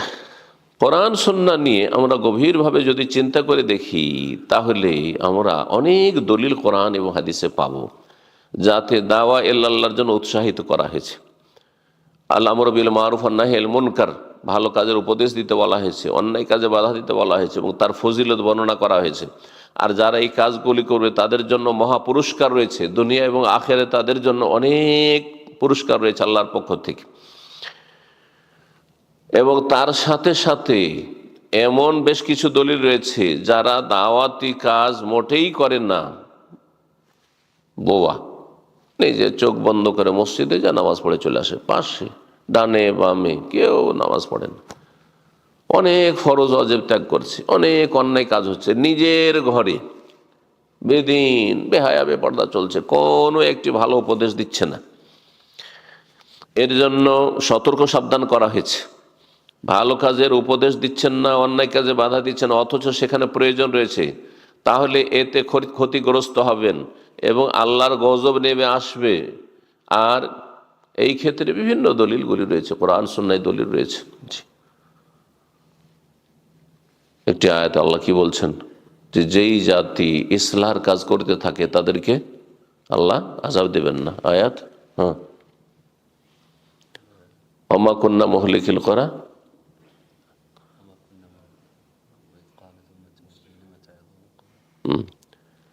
ইল্লা আহলুহা মুসলিহুন, যে আয়াত বলছে যেই জাতি ইসলাহর কাজ করতে থাকবে, হ্যাঁ হ্যাঁ, ওমা কুন্না মুহলিকিল কুরা বিযুলমিন, কোন জনপদকে বা জনপদের অধিবাসীদেরকে, কোন গ্রাম, কোন শহর, কোন দেশকে আমি ধ্বংস করব না যদি ও আহলুহা মুসলিহুন, সেখানকার লোকেরা ইসলাহি কাজে লেগে থাকে। এই জন্য দাওয়া ইলাল্লাহর যে বিভিন্ন নাম, তার মধ্যে একটি নাম হচ্ছে ইসলাহ। ইন উরিদু ইল্লাল ইসলাহ, আমি কি বলতেন, আমাদের কাজই হচ্ছে সংস্কারমূলক কাজ করা। এই জন্য একজন মুসলিম কখনো ফাসাদ করে না, ফাসাদকে হারাম মনে করে, কখনো বিশৃঙ্খলা সৃষ্টি করে না, না পারিবারিক বিশৃঙ্খলা তার মধ্যে রয়েছে, না সামাজিক বিশৃঙ্খলা রয়েছে, না রাষ্ট্রীয় বিশৃঙ্খলা রয়েছে, কোনো অশান্তি করে না। যদি কোনো মুসলিম দ্বারা অশান্তি হয় কোথাও, যে শান্তি বিঘ্নিত হয়, জানতে হবে তাহলে তো সে ইসলামের প্রতিনিধি না। সে আল্লাহু লা ইউহিব্বুল ফাসাদ, আল্লাহ ফাসাদ পছন্দ করেন না। একজন মুসলিম সবসময় ইসলাহর কাজ করে, কারণ আম্বিয়া রাসূলগণ সবাই ইসলাহি কাজ করেছেন, এটা আপনাকে করতে হবে। আর যদি না করেন আল্লাহর গজব নেমে আসবে। নবী সাল্লাল্লাহু আলাইহি ওয়াসাল্লাম আদর্শ থেকে আপনি আদর্শচ্যুত হলেন। আর এই ক্ষেত্রে ওলামাদের অনেক উক্তি রয়েছে দাওয়াতের গুরুত্ব এবং ভালো কাজের উপদেশ দেওয়া, অন্যায় কাজে বাধা দেওয়ার ক্ষেত্রে। যদি আমরা এই দাওয়ার কাজ করি, তাহলে এই দিন কিয়ামত পর্যন্ত টিকে থাকবে। না হলে যত দাওয়াতি কাজে অবহেলা করে, তত দ্রুত এই দিন মুছে যাবে আল্লাহর জমিন থেকে। আপনি একটু কল্পনা করুন যে সবাই যদি আমরা মুখ বন্ধ করি না, আমাদের মধ্যে কেউ ভালো কথা বলার নেই গোটা দেশে, তাহলে 10-20টা বছর যাবে না, নিউ জেনারেশন যারা আসবে তারা একবারে আল্লাহ থেকে সম্পর্কহীন হয়ে যাবে। ইসলামের শিক্ষাও নেই, না মাদ্রাসা, না সেখানে কোনো রকম দ্বীনি আলাপ আলোচনা, না দাওয়ার কাজ। এই জন্য মাদ্রাসার উদ্দেশ্য হচ্ছে দাওয়ার কাজ। দাওয়া নাম দিলেই শুধু দাওয়া নাই, মাদ্রাসাতে যদি সীমিত আকারে বেশ কিছু ছাত্র তৈরি করা হচ্ছে, কিন্তু সেটার উদ্দেশ্য হচ্ছে যে দায়ীর আল্লাহ তৈরি করা, এবং এরা গিয়ে বিভিন্ন গ্রামে বিভিন্ন অঞ্চলে গিয়ে এরা দিনে দাওয়াতে কাজ করবে। এই সবগুলি যদি বন্ধ হয়ে যায়, আপনি এমন একটা কল্পনা করুন তো দেখি, আল্লাহ না করে এমনটা হয় যে দেশে কোনো মাদ্রাসা নেই, সব বন্ধ। একসময় যেমন সোভিয়েত ইউনিয়নে হয়েছে, আপনারা যারা মুরব্বী তারা জানেন, সেখানে দীর্ঘ 70 বছর তাদের জুলম অত্যাচার চলেছে মুসলিমদের উপর। কোরআন শিক্ষা নিষিদ্ধ, দিনী শিক্ষা নিষিদ্ধ, আর তারপরে সেখানে কোনো রকমের কোনো দাওয়ার কাজ নেই। আর যারা দাওয়াতি কাজ করবে তারা সবকে শেষ করে দেওয়া হয়। এইরকম যদি পরিস্থিতি হয় যে সবার মুখ বন্ধ, আছেন কিন্তু বন্ধ করে দিয়েছেন মুখ, অথবা কেউ নেই, তাহলে কত দ্রুত এই দিন শেষ হয়ে যাবে। এই দিন পালনের কোনো লোক খুঁজে পাওয়া যাবে না। দেখা যাবে যে মুসলিমদের সন্তান কিন্তু সবাই কি হয়ে গেছে, হয় সব মুলহিদ বেদিন হয়ে গেছে। তারপরে পেট ছাড়া পয়সা ছাড়া কিছুই বুঝে না, আল্লাহ পরকাল আখিরাত কিছুই জানে না। এই জন্য দিন তখনই বাকি থাকবে, বহাল থাকবে যখন দাওয়ার কাজ হতে থাকবে। দাওয়ার কাজ থাকলে দিন অবশ্যই বহাল থাকবে, আর দাওয়ার কাজ নেই তো দিন শেষ হয়ে যাবে। সৌদি আরবের বড় একজন আলেম ছিলেন শেখ আবদুল্লাহ বিন হুমাইদ, বর্তমান সবচাইতে প্রবীণ ইমাম যে মসজিদে হারামের, শেখ সালেহ বিন হুমাইদ নাম হয়তো শুনেছেন। শেখ সালেহ বিন হুমাইদ, ওনার খুতবা খুবই মূল্যবান খুতবা হয়, জি, জ্ঞানগর্ভ খুতবা। ওনার সম্মানিত পিতা খুব বড় আলেম ছিলেন, তিনি হায়াত কেবার ওলামার তিনি একজন বড় আলেম ছিলেন। তিনি বলছেন যে জাআতিল আহাদিসুল কাসীরা ওয়াল আহাদিসুশ শাহীরা বিল হাসসি আলা দাওয়াতি ইলাল্লাহ, বহু আয়াত এবং বহু প্রসিদ্ধ হাদিস এসেছে দাওয়াতি কাজে উৎসাহিত করার জন্য, অবায়ান ওজুবেহা, এবং দাওয়ার কাজ যে ওয়াজিব ফরজ এই বিষয়ে, অমালিদ দায়ী ফিহামি আল আজরে, আর যারা দায়ী দাওয়াতি কাজ করবেন তাদের জন্য যে পুরস্কার রয়েছে সেসব বিষয়গুলি বর্ণনা করা হয়েছে কোরআনে হাদিসে। ওয়াল আয়াতুল কোরআনিয়া দাল্লা আলা দাওয়াত আকসার মিন আয়াতিস সাওমি ওয়াল হজ্জি আল্লাযাইনি হুমা রুকনানি মিন আরকানিল ইসলামিল খামসা। খুব গুরুত্বপূর্ণ কথা বলেছেন এটি। তিনি বলছেন যে দাওয়া সম্পর্কীয় আয়াত কোরআনে একদিকে আপনি কালেকশন করেন, আর আরেক দিকে আপনি সিয়াম রোজা সম্পর্কীয় আয়াত কালেকশন করেন। শুধু একটি জায়গায় রোজা সম্পর্কীয় আয়াত, তাই না? কোথায়? সূরা বাকারাত, ঠিক কিনা? ইয়া আইয়ুহাল্লাযীনা আমানু কুতিবা আলাইকুমুস সিয়াম কামা কুতিবা আলাল লাযীনা ক্বাবলাকুম, কয়েকটি আয়াত। জি, হজের আয়াত সূরা বাকারায়, সূরা আলে ইমরানে, আর সূরা হজে কিছু, ঠিক না? এর চাইতে বেশি পরিমাণ আয়াত পাবেন দাওয়া ইলাল্লাহ সম্পর্কে। দাওয়া ইলাল্লাহ কখনো দাওয়ার ভাষা দিয়ে, কখনো আমর বিল মারুফ আর নাহির মুনকারের ভাষা দিয়ে, কখনো ইসলাহের ভাষা দিয়ে, কখনো অন্য আরো ভাষা দিয়ে, কখনো তাওয়াসি বিল হক ইত্যাদি দিয়ে। বলছেন যে কোরআনে কারিমে রোজা এবং হজের চাইতে বেশি আয়াত রয়েছে, রোজা হজ সংক্রান্ত আয়াতের চাইতে বেশি আয়াত রয়েছে দাওয়া ইলাল্লাহ সম্পর্কীয় আয়াত। অথচ সিয়াম রোজা হচ্ছে ইসলামের কয় নম্বর রুকুন? শাহাদাতেন লা ইলাহা ইল্লাল্লাহ মুহাম্মাদুর রাসূলুল্লাহ, তারপরে 5 ওয়াক্ত সালাত, তারপরে যাকাত, তারপর 4 নম্বর। কিন্তু আমাদের সামনে শোনা নামাজ রোজা, তাই না? রোজাকে আর যাকাতকে নিয়ে গিয়ে শেষখানে ফেলে দিয়েছে। যাই হোক, গুরুত্ব যাকাতের বেশি, এতে কোনো সন্দেহ নেই। তো এই হজ আর রোজা, সিয়াম ইসলামের রুকুন, হজ ইসলামের রুকুন, ইসলামের একটি খুঁটি, গুরুত্বপূর্ণ খুঁটি। কিন্তু দাওয়া ইলাল্লাহ সম্পর্কে আয়াত বেশি রয়েছে। এই জন্য কিছু কিছু ওলামাদের মত, এটা আপনাদেরকে বলে রাখি, যে যেমন ইমানের পিলার হচ্ছে কয়টি? 6টি, ঠিক তেমন ইসলামের পিলার হচ্ছে 6টি। ইসলামের পিলার 5টি, এটা তো প্রসিদ্ধ, এটা সবার কাছে স্বীকৃত, কিন্তু ইসলামের পিলারও হচ্ছে 6টি। কিছু কিছু ওলামারা বলেছেন 6 নম্বর কোনটি? দাওয়া ইলাল্লাহ সেটাকে বলেন, অথবা সেটাকে জিহাদ বলেন, যাই বলেন না কেন, জি সেটি কিছু কিছু ওলামাদের কাছে। তো বলছেন তারপরে তিনি যে ফাদ-দাওয়া ইলাল্লাহ মিন আযম ওয়াজিবাতিশ শরিয়তিল মুতাহহারা, শরীয়তের সবচেয়ে বড় ওয়াজিব কাজ হচ্ছে আল্লাহর দ্বীনের দাওয়াত দেওয়া। ওয়া আসলুন আযীমুন মিন উসুলিহা, এবং এটি হচ্ছে ইসলামের মৌলিক নীতিমালার একটি গুরুত্বপূর্ণ মহান নীতিমালা। বেহা ইয়াকমুলু নিজামুশ শরী, এর মাধ্যমে শরীয়তের বিধিবিধান পরিপূর্ণতা লাভ করে। দাওয়াতের কাজ দেবেন, তাহলে আজকাল একটি ভাষা আপনারা ব্যবহার করছেন ইংরেজি ভাষায়, প্র্যাকটিসিং মুসলিম। দেখেন, জন্মসূত্রে যারা আমাদের ইন্ডিয়া, বাংলাদেশ, পাকিস্তান আহলুল হাদিস, তাদের অধিকাংশই প্র্যাকটিসিং মুসলিম নয়। খেয়াল করে যদি দেখেন সেই সমাজে দেখেন, দেখা যাচ্ছে যে যেমন ইসলামের পর্দা সেরকম পর্দা নেই, যেমন ইসলামে সহশিক্ষা ঠিক নয়, সেগুলো নাই। যেমন ইসলামে ধরেন, ইসলামে হচ্ছে যে ইসলামে দাড়ি থাকবে, অধিকাংশ যদি দাঁড়িয়ে নেই। এমনকি 5 ওয়াক্ত নামাজ, অধিকাংশ লোক বেনামাজি। ব্যাস, সীমিত আকারে আমরা সহি আকীদা কিসের, ওই যে ওরা মাজার পূজা করে, আমরা মাজার পূজা করি না, ওরা পীর ধরে, আমরা পীর ধরি না, তাই না? ঠিক কিনা? ওদের চাইতে অনেক অনেক গুণে ভালো ওইসব লোকেরা যারা প্র্যাকটিসিং মুসলিম, যাদেরকে বলছেন। তার মানে যা শিখছে, প্রথম কথা শিখছে যথাযথ, আর শিখার পরে কি করছে? আমল করছে। এটা কিসের মাধ্যমে হবে? আর কিসের মাধ্যমে এটা হয়েছে? এর বয়স বেশি না বাঙালি সমাজে 30 বছর, ম্যাক্সিমাম 25 থেকে 30 বছর। এর মাঝে যে আমাদের মাঝে একটা আলহামদুলিল্লাহ পরিবর্তন এসেছে, আর বিশেষ করে যুবকদের মাঝে, স্কুল কলেজ ইউনিভার্সিটির ছেলে মেয়েদের মধ্যে যে পরিবর্তন এসেছে, আপনি আশ্চর্য হবেন যদি সেই সব মহলে আপনি যান এবং যোগাযোগ করেন।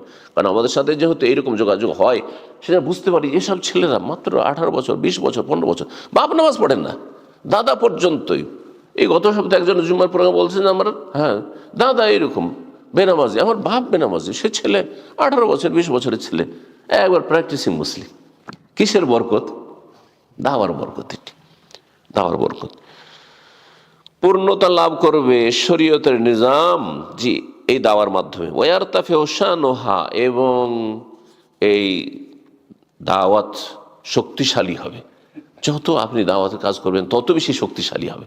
এখন আজকাল দেখা দেখি কিন্তু দাওয়াতি কাজ করতে শুরু করেছে সাধারণ মানুষ। এক সময় দাওয়াতি কাজ করলে মানে মৌলভী সাহেব হইতে হবে, মাদ্রাসা পড়ুয়া হইতে হবে, জেনারেল শিক্ষিত দাওয়াতি কাজ করবে?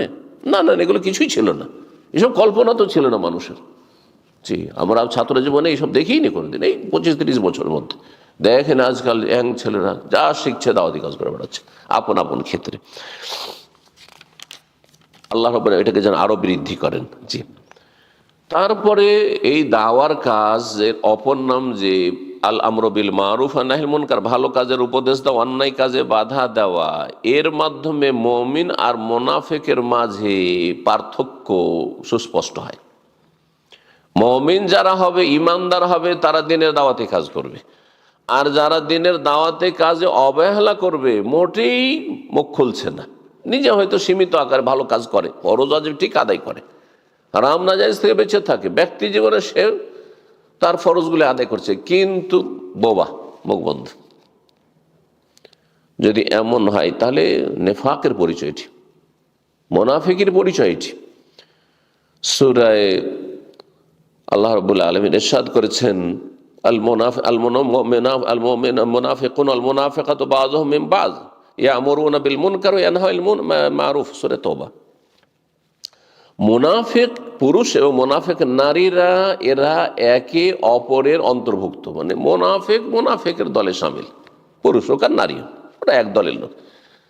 তাদের কাজ হচ্ছে কি? ইয়ামুরুনা বিল মুনকার, অন্যায় কাজের জন্য মানুষকে উৎসাহিত করে, অন্যায়ের জন্য উৎসাহিত করে, পাপের দাওয়াত দেয়। ওয়ানহাউনা আনিল মারুফ, ভালো কাজে তারা বাধা সৃষ্টি করে।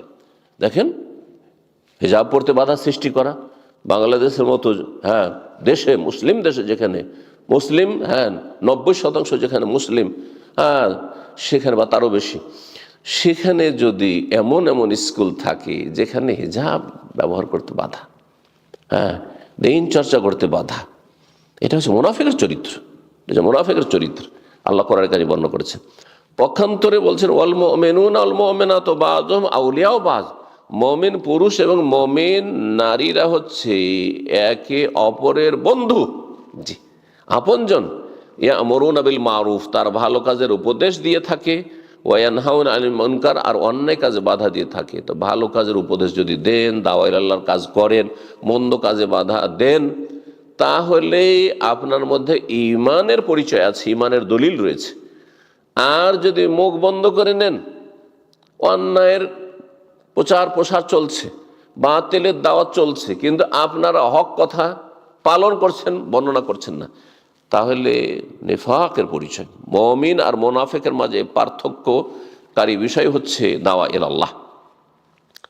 সুতরাং এটি মুমিনের একটি বিশিষ্ট গুণ বা বিশেষ গুণ। আখাসসু আওসাফিল মুমিন বলছেন তিনি, আল আমরু বিল মারুফ ওয়ান নাহিল মুনকার ওয়া রাসুহার, তার মূল বিষয়বস্তু হচ্ছে দাওয়া ইলাল্লাহ। জি, ইমাম ইবনে হুমায়দা রাহিমাহুল্লাহর ফাতোয়ার কিতাবে এই বিষয়টি উল্লেখ করা হয়েছে।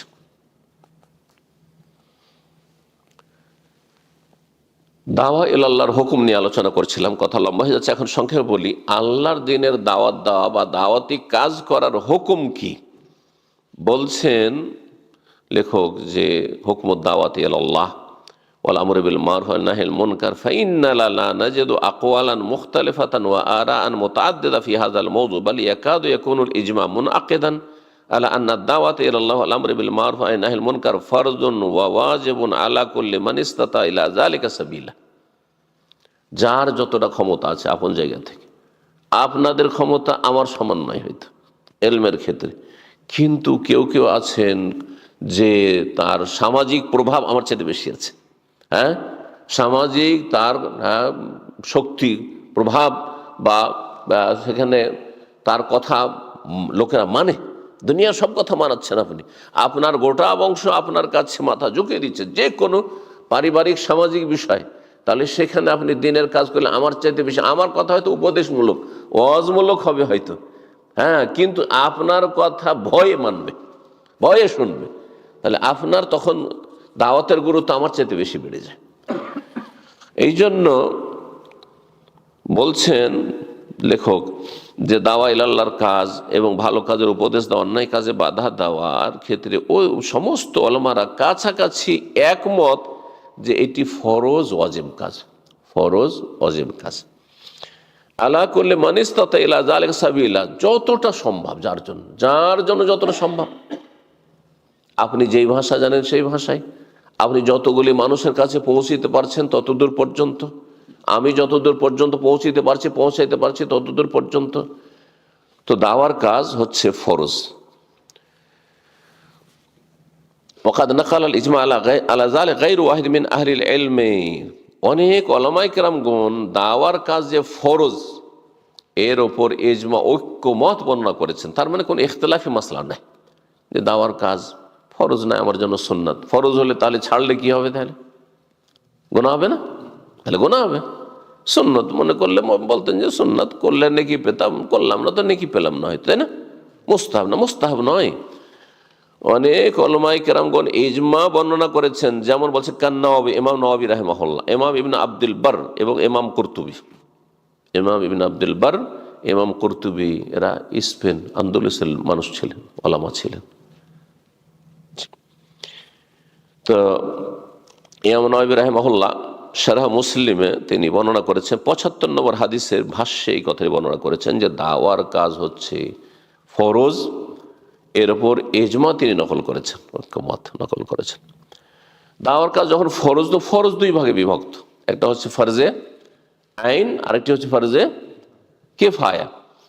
সংক্ষেপে বিষয়টি বলি, ফরজে আইন আমার উপর আপনার কখন হয়ে যাবে, যখন আমার ছাড়া এর সংশোধনের জন্য কোনো বিকল্প নেই।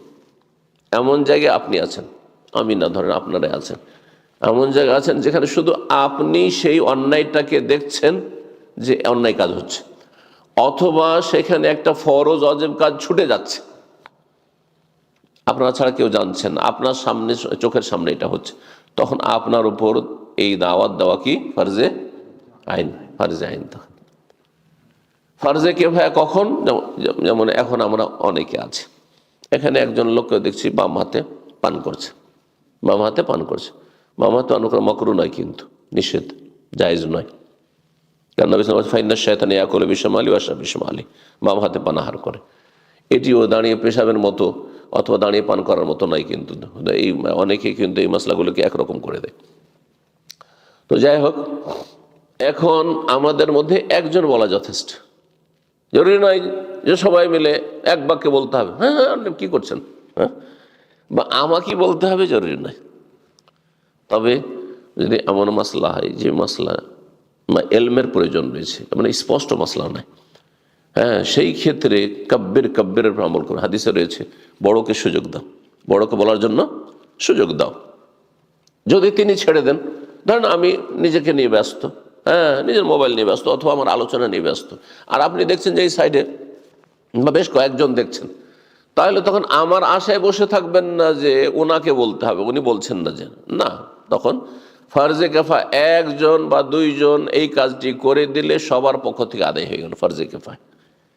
তাহলে দাওয়ার কাজ ফরজ হয় ফরজে কিফায়া, আর না হলে ফরজে আইন। যদি আপনার বাড়িতে, অনেক সময় দেখা যায় আপনার নিজের বাড়িতে ফরজ ওয়াজিব কাজ হচ্ছে না, সাবালক ছেলেমেয়েরা সালাত পড়ছে না, তাহলে আমি দাওয়াত দিতে যাব না, আপনাকে দিতে হবে?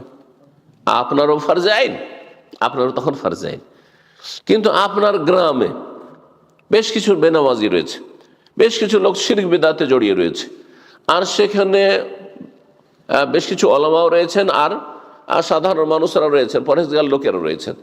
তাহলে সেখানে দু একজন যদি এই কাজটি করে দেয় তাহলে সবার পক্ষ থেকে আদায় হয়ে গেল, সবার পক্ষ থেকে আদায় হয়ে গেল। লেখক তারপরে বলতে চেয়েছেন যে কোরআন সুন্নাহর দলিল এর পক্ষে রয়েছে যে দাওয়ার কাজ ফরজ। আল্লাহ বলছে ওয়ালতাকুম মিনকুম উম্মাহ, তোমাদের মধ্যে একটি দল হতেই হবে, ইয়াদউনা ইলাল খায়র, যারা কল্যাণের দিকে আহ্বান করবে, ওয়া ইয়ামুরুনা বিল মারুফ, ভালো কাজের উপদেশ দেবে, অন্যায় কাজে বাধা দেবে। সূরা আলে ইমরান আয়াত 104। আল্লাহ রাব্বুল বলছেন যে এইটি হচ্ছে আমার রাস্তা, নবীকে বলছেন যে কুল, হে নবী বলে দাও যে এইটাই হচ্ছে আমার রাস্তা। তো নবীর রাস্তা মানে নবীর রাস্তার অনুসরণ করা ফরজ, নবীর রাস্তার অনুসরণ করা ফরজ। দাওয়া আল্লাহ হচ্ছে নবীর রাস্তা। এই জন্য ইমাম ইবনুল আরবি আল মালিকি রাহিমাহুল্লাহ আহকামুল কোরআনে এই বিষয়টি বলেছেন, দাওয়াতের ফরজ হওয়ার বিষয়টি।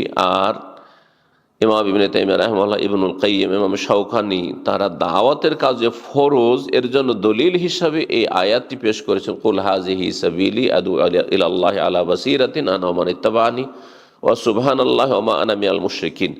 আর তারপরে তারা বলছেন যে হাক্কুন আলা কুল্লি মান ইত্তাবাহু আন ইয়াদউয়া ইলা মা দাআ ইলাইহি। হাক্কুন মানে ফরজুন, হক হচ্ছে মানে ফরজ হচ্ছে, এটি আমার উপরে হক মানে কি, আমার উপরে এটি আবশ্যক। আবশ্যক হচ্ছে আলা কুল্লি মান ইত্তাবাহু, প্রত্যেক এমন মুসলিমের ওপর যেই মুসলিম নবী সাল্লাল্লাহু আলাইহি ওয়াসাল্লামের অনুসারী, আর আমরা সবাই রাসূলের অনুসারী। সুতরাং আমাদের ওপর আবশ্যক হচ্ছে ইয়াদুয়া ইলা মা দা ইলাইহি, যেই পথে দাওয়াত দিয়েছে রাসূলুল্লাহ সাল্লাল্লাহু আলাইহি ওয়াসাল্লাম, সেই পথের দিকে আমরা দাওয়াত দেব।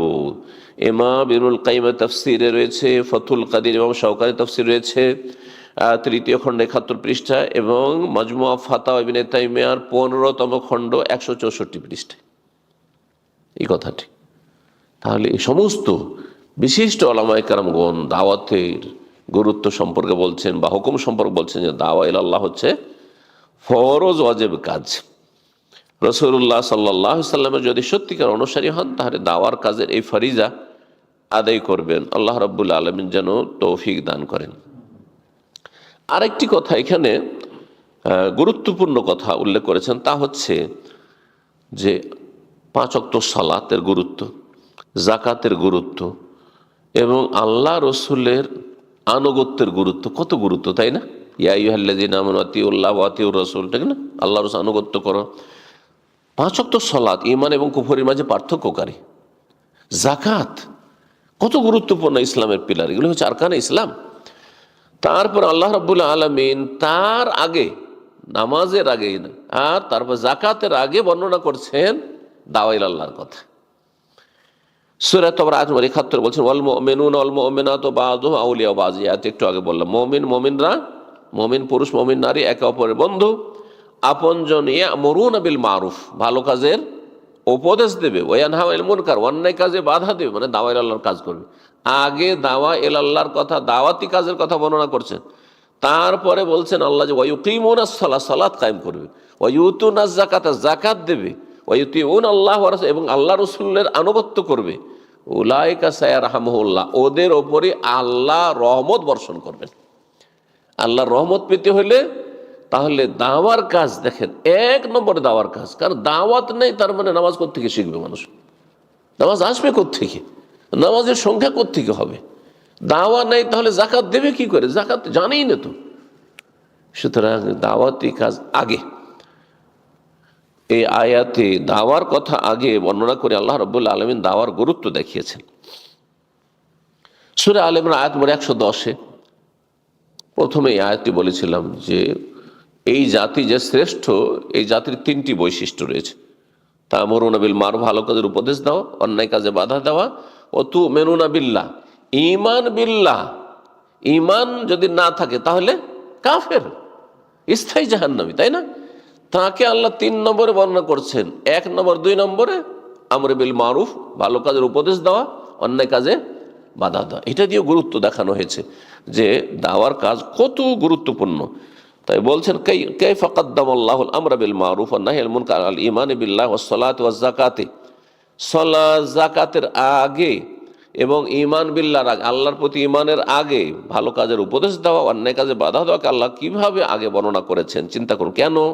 ওয়াযালিকা লিআহমিয়াতি ওয়ালিতানবিহ আলাইহি, এর গুরুত্ব দেখানোর জন্য এবং সতর্ক সাবধান করার জন্য এই বিষয়টিতে। অনেকে মনে করছেন আমি তো নামাজ রোজা করি। আমরা অনেক শিক্ষিত মানুষকে দেখেছি যে দুনিয়ার বেশ শিক্ষিত আর ভালো পেশায় কাজ করছেন, আসেন ইসলামিক সেন্টারে আসেন, আলহামদুলিল্লাহ নামাজ রোজা করছি। জবাব আলহামদুলিল্লাহ নামাজটা পড়ি, হ্যাঁ নামাজ রোজা করছি। তা নামাজ রোজাকে আপনি গুরুত্ব দিচ্ছেন কিন্তু দাওয়া ইলাল্লাহর কাজে সামান্য অংশ নিতে চাইছেন না। না আপনি শিখছেন না কাউকে শিখাচ্ছেন, কোনো অংশ নেই আপনার। যাতে করে এমন না হয় সেই জন্য আল্লাহ রাব্বুল আলামিন দাওয়ার কথা আগে বর্ণনা করেছেন সতর্ক করার জন্য। কারণ এটি হচ্ছে এই উম্মতের বৈশিষ্ট্য, এই উম্মতের বৈশিষ্ট্য। দেখেন অন্য অন্য উম্মতগুলি যে নামকে অস্ত উম্মত আছে, তাদের ধর্মের সাথে সম্পৃক্ততা আপনারা ভালো বুঝছেন বিষয়টি, তাই না? তারা নামে শুধু অমুক ধর্ম অবলম্বী, কিন্তু দেখা যাচ্ছে যে তাদের প্রায় সবগুলি হচ্ছে নাস্তিক, মোল্লাদ, আল্লাহ পরকাল কোনো কিছু বিশ্বাস নেই, কিছু নেই। ধর্ম একটা তাদের একটা শুধু কি সিম্বল, বাস বাস সাইনবোর্ড, কিচ্ছু নেই। কিন্তু মুসলিম না, মুসলিমদের মধ্যে আলহামদুলিল্লাহ এখনো বাকিয়াত খের, এখনো কল্যাণ আছে, যে আলহামদুলিল্লাহ সত্যিকারের মুসলিম আছে আর দিন ইসলামের চর্চা করছে, যথেষ্ট চর্চা হচ্ছে আলহামদুলিল্লাহ। তো এটা কিসের বরকতে? দাওয়া ইলাল্লাহর বরকতে, দাওয়া ইলাল্লাহর বরকতে। কিছু হাদিস থেকে উলামায়ে কেরাম দলিল পেশ করেছেন দাওয়ার কাজ যে ফরজ এ বিষয়ে। সহিহ বুখারীর হাদিস, বাল্লিগু আন্নী ওয়ালাউ আয়া, আমার পক্ষ থেকে পৌঁছে দাও, যদিও একটি আয়াত, মানে একটি মাসলা। এখানে আয়াত মানে শুধু আয়াত না যে আয়াত পৌঁছাবেন আর হাদিস পৌঁছাবেন না, যে কোনো একটা শরীয়তের মাসলা, একটি মাসলা, একটি সুন্নাহর কথা, একটি ফরজের কথা, একটি ওয়াজিবের কথা, এটি বিদআত, হ্যাঁ এটি শিরক, এই যে তাবিজ বাঁধা শিরক, এই কথায় পৌঁছে দাও, ওলাও আয়া, এটি মাসলা। আয়াত মানে নিদর্শন, আয়াতে শারঈ।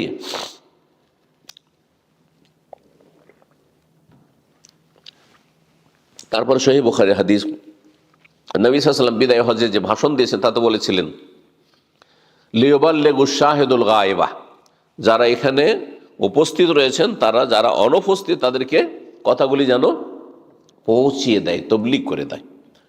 যখন তবলিগের শব্দটি আসলো তখন এটাও বলে দেওয়া ভালো যে দাওয়া ইলাল্লাহর অপর নাম হচ্ছে তবলিগ, কিন্তু তবলিগটা কিসের হইতে হবে? বাল্লিগ মা উনজিলা ইলাইকা মির রাব্বিক, রবের পক্ষ থেকে যা নাযিল হয়েছে। রবের পক্ষ থেকে কি নাযিল হয়েছে? হ্যাঁ হ্যাঁ ওহী, ওহীর কথা, কোরআন এবং সুন্নাহর কথা পৌঁছা, কোরআন সুন্নাহর কথা পৌঁছা। আর কোরআন সুন্নায় মৌলিক বিষয় হচ্ছে আকীদা, তাওহীদ। শুধু আকীদার কথা আগে পৌঁছাইতে হবে, তাওহীদের কথা পৌঁছাইতে হবে, সুন্নাহর কথা পৌঁছাইতে হবে।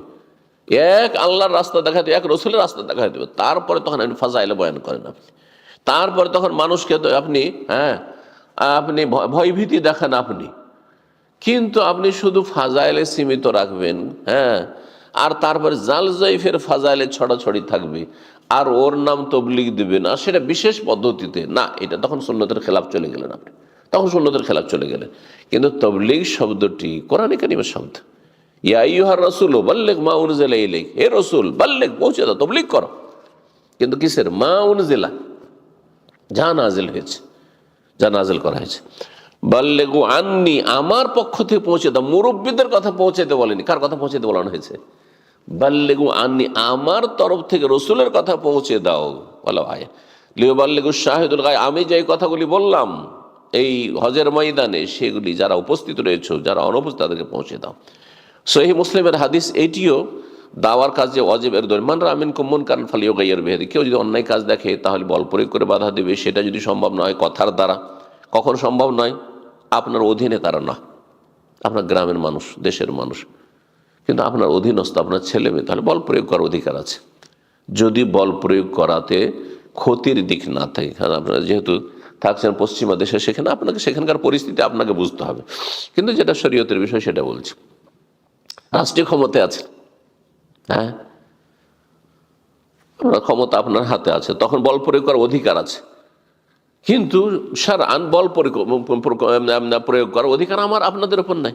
এটা লোক নামাজ পড়ে না, বল প্রয়োগের অধিকার আছে। একটি লোক মদ খাচ্ছে চোখের সামনে, বল প্রয়োগ করার অধিকার আছে, তখন সেটা কিন্তু আপনার করলে অন্যায় কাজ হবে। তখন কি করতে হবে? এটার নামে হেকমা, যে সব কাজ সব জায়গায় করা যায় না, বল প্রয়োগ সব জায়গায় করে না। আপনার ছেলে আল্লাহ না করে সে নেশা করছে, তখন বল প্রয়োগ করতে পারেন, হ্যাঁ, যদি দেখেন যে সেটা আপনার জন্য ফলপ্রসূ হবে।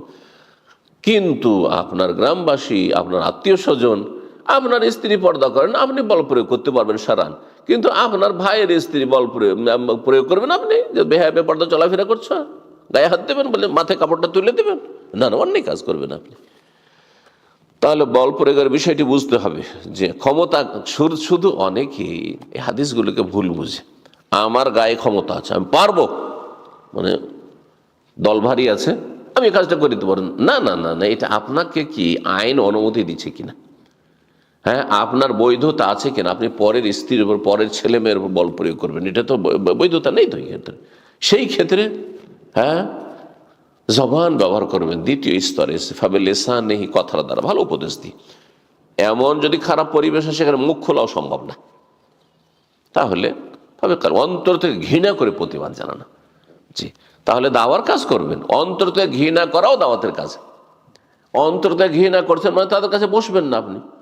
ধরেন একটা লোক সিগারেট পান করছে আর আপনি তার সাথে বসে বসে গল্প করছেন, তাহলে অন্তর থেকে ঘৃণা করছেন না আপনি। তাহলে এই ক্ষেত্রে ওলামারা বলছেন আপনি সেখান থেকে উঠে চলে যান, অথবা যাচ্ছেন কোনো কাজে তার কাছে গিয়েছেন, আর সে নেশা করছে অথবা সিগারেট পান করছে, হ্যাঁ, বা হারাম কাজ করছে, আপনি চলে যান, একটু পরে আসছি, পরে আপনি আসেন যখন দেখছেন যে গুনাহের নাই তখন। কিন্তু সে গুনাহ করতে আছে আর আপনি আপনার গরজ পুরা করতে আছে, যথাসাধ্য এড়িয়ে চলবেন এরকম গজবের মজলিসকে, আল্লাহর ক্রোধের মজলিসকে, যেখানে গুনাহ হচ্ছে মানে আল্লাহর গজব হচ্ছে, সেখানে ক্রোধ হচ্ছে, নামছে, সেই জায়গা থেকে আপনি দূরে থাকার চেষ্টা করবেন। ইমাম ইবনে তাইমিয়া রাহিমাহুল্লাহ বলছেন, ওয়াকুল্লু ওয়াহিদিন মিনাল উম্মতি ইয়াজিবু আলাইহি ইয়াকুমা মিনাদ দাওয়াত বিমা ইয়াকদিরু আলাইহি, এই উম্মতের প্রত্যেক ব্যক্তি যেন দাওয়াতের কাজ করে যতটা তার পক্ষে সম্ভব। ইযা লাম ইয়াকুম বিহি গায়রুহু, অন্য কেউ যদি না করে, এখন আমি করি না আর কেউ করে না, সেজন্য আপনি করবেন না, কেউ করছে না, আমাকে করতে হবে। ফামা কামা বিহি গায়রুহু সাকাত আনহু, অন্যরা যদি করে, অন্যরা করলো, তাহলে যথেষ্ট হয়ে গেছে। সবাইকে বলতে হবে, হ্যাঁ, না না। তারপর দাওয়ার কাজ শুধু বক্তব্যে সীমিত নয়, এটা একটি কথা মনে রাখেন, কারণ অনেকে মনে করে দাওয়াত মানে কি আমি তো বক্তব্য দিতে পারি না। দাওয়ার কাজ মানে ইসলামিক বই পুস্তক লেখা না, এটা সীমিত নয়, এটা একটি দাওয়াতের কাজ। দাওয়ার কাজ আপনি একটা ভালো কথা ব্যক্তি পর্যায়ে ইনফেরাদি দাওয়াত যেটা বলা হচ্ছে, সমষ্টিগত ভাই একসাথে জমা করে নয়, একজনকে একটি কথা বললেন ভালো উপদেশ, এটি দাওয়ার কাজ আপনার। একজনকে একটি অন্যায় কাজ, গুনার কাজ ছাড়তে আপনি উপদেশ দিলেন ভালোভাবে, এটি আপনার দাওয়াতের কাজ। জি, তো এইভাবে তিনি বলছেন কেউ যদি আদায় করে দেয় তাহলে সেটা সবার পক্ষ থেকে আদায় হয়ে গেল। ওমা আজিজ আনহু ইউতালাবহি, যদি কেউ না করতে পারে তাহলে অপারগ হয়, তাহলে সেটার মোতালাবা করা হবে যে এটা করুন। আম্মা মা লাম ইয়াকুম বিহি গায়রুহু ওয়া কাদিরুন আলাইহি ফাআলাইহি ইয়াকুমা বিহি, যদি কোনো কাজ করতে সক্ষম হয় দাওয়ার কাজ আর না করে, তাহলে তখন আপনার ফরজ হয়ে যাবে। আপনারা কেউ ওই কাজটি করবেন না, একজন শুধু ভালো মানুষ সেই কাজটি করতে পারবে, বাকি আপনারা করছেন না, করতে পারবেন কিন্তু করছেন না, তখন ওই এক ব্যক্তির জন্য জরুরি যে সেই ব্যক্তি অবশ্যই করবে। তারপরে তিনি বলছেন ওয়াকাদ তাবায়্যানা বিহাযা, এইসব আলোচনা বিস্তারিত আলোচনা করার পর বলছেন এর দ্বারা সুস্পষ্ট হলো আন্না দাওয়াত ইরতাজিবু আলা কুল্লি মুসলিমিন, প্রত্যেক মুসলিমের জন্য দাওয়া ইলাল্লাহর কাজ করা ফরজ। লাকিন্নাহা ফারজুন আলাল কিফায়া, তবে এটি ফরজে কিফায়া। ওয়া ইন্নামা ইয়াজিবু আলা রাজুলিল মুআয়্যান মিন যালিকা মা ইয়াকদিরু আলাইহি ইযা লাম ইয়াকুম বিহি গায়রুহু, কখন ফরজে আইন হয়ে যাবে, ওয়াজিব আইনি হয়ে যাবে না, প্রত্যেক ব্যক্তির উপর ফরজ হয়ে যাবে যখন দেখছেন যে আর কেউ করছে না এই কাজটি, তখন আপনার ফরজ আইন হয়ে গেছে। কিন্তু যদি কিছু লোক করে তাহলে সবার পক্ষ থেকে আদায় করবে। ঠিক জানাজার সালাতে যেমন বুঝছেন, 5 জন আপনার মেম্বার আছে বাড়িতে, সদস্য, তার মধ্যে 2-3 জন গেলেন জানাজার সালাতে, সবার পক্ষ থেকে আদায় হয়ে গেল। কিন্তু যদি কেউ না যান গ্রামবাসী, তাহলে সবাই গুনাহগার হবে, ঠিক ওই রকম। ইমাম ইবনুল কাইয়িম রাহিমাহুল্লাহ বলছেন মিফতাহ দারিস সাআদা, এই ইবনে তাইমিয়ার কথাটি রয়েছে 15তম খণ্ড 166 পৃষ্ঠায়। আর ইবনুল কাইয়িম রাহিমাহুল্লাহর কথাটি এখানে বলছেন তিনি মিফতাহ দারিস সাআদা 2য় খণ্ড 318 পৃষ্ঠা, ইন্না হাজাতান নাস ইলা দাওয়াতি ওয়াল ইলমি আশাদ্দু মিন হাজাতিহিম ইলা তা'আমি ওয়াশ শারাব। মানুষের দাওয়াতের প্রয়োজন মানুষের খাবার এবং পানির চাইতে বেশি। কারণ মানুষ যদি ক্ষুধার্ত হয় তারপরেও 2-4-10 দিন বাঁচবে, পিপাসাও কিছু সময় তো বরদাস্ত করতে পারবে, হ্যাঁ তাই না, এক এক দিন এক এক বেলা। আচ্ছা, তারপরে যদি মারা যায়, পিপাসিত মারা যায় তো মারাই গেল, ঠিক না, ক্ষুধার্ত হয়ে মারা গেল, জান্নাত থেকে তো বঞ্চিত হবে না, খাবার নেই, পানি নেই, কিছু নেই, সেজন্য অনাহারে মারা গেল। আল্লাহ না করে এরকম পরিস্থিতি কোনো মুসলিম ভাই বোনের হয়, যদি এমনটা হয় তাহলে জান্নাত তো হারিয়ে যায়নি, বরং শাহাদাতের মর্যাদা হইতে পাবে ভালো মানুষ হল, ঠিক কিনা। কিন্তু যদি দাওয়ার কাজ না হয়, যার ফলে ফরজ অজেব কাজ আদায় হয় না, শিরকের ধর্মকর্ম করা হচ্ছে, অথবা বেদিন নাস্তিক হয়ে যাচ্ছে মুসলিম সমাজের ছেলে মেয়েরা, যদি এমনটা হয় তাহলে পরিণামটা কি? পরিণাম জাহান্নাম, স্থায়ী জাহান্নাম বা অস্থায়ী জাহান্নাম, তার বিভিন্ন পাপ কাবিরা গুনার কারণে। তাহলে খাবার এবং পানীয়র চাইতে বেশি মানুষের প্রয়োজন কিসের? ইলা দাওয়াতে ওয়াল ইলম, দ্বীনের দাওয়াতের এবং ইসলামের জ্ঞান অর্জনের।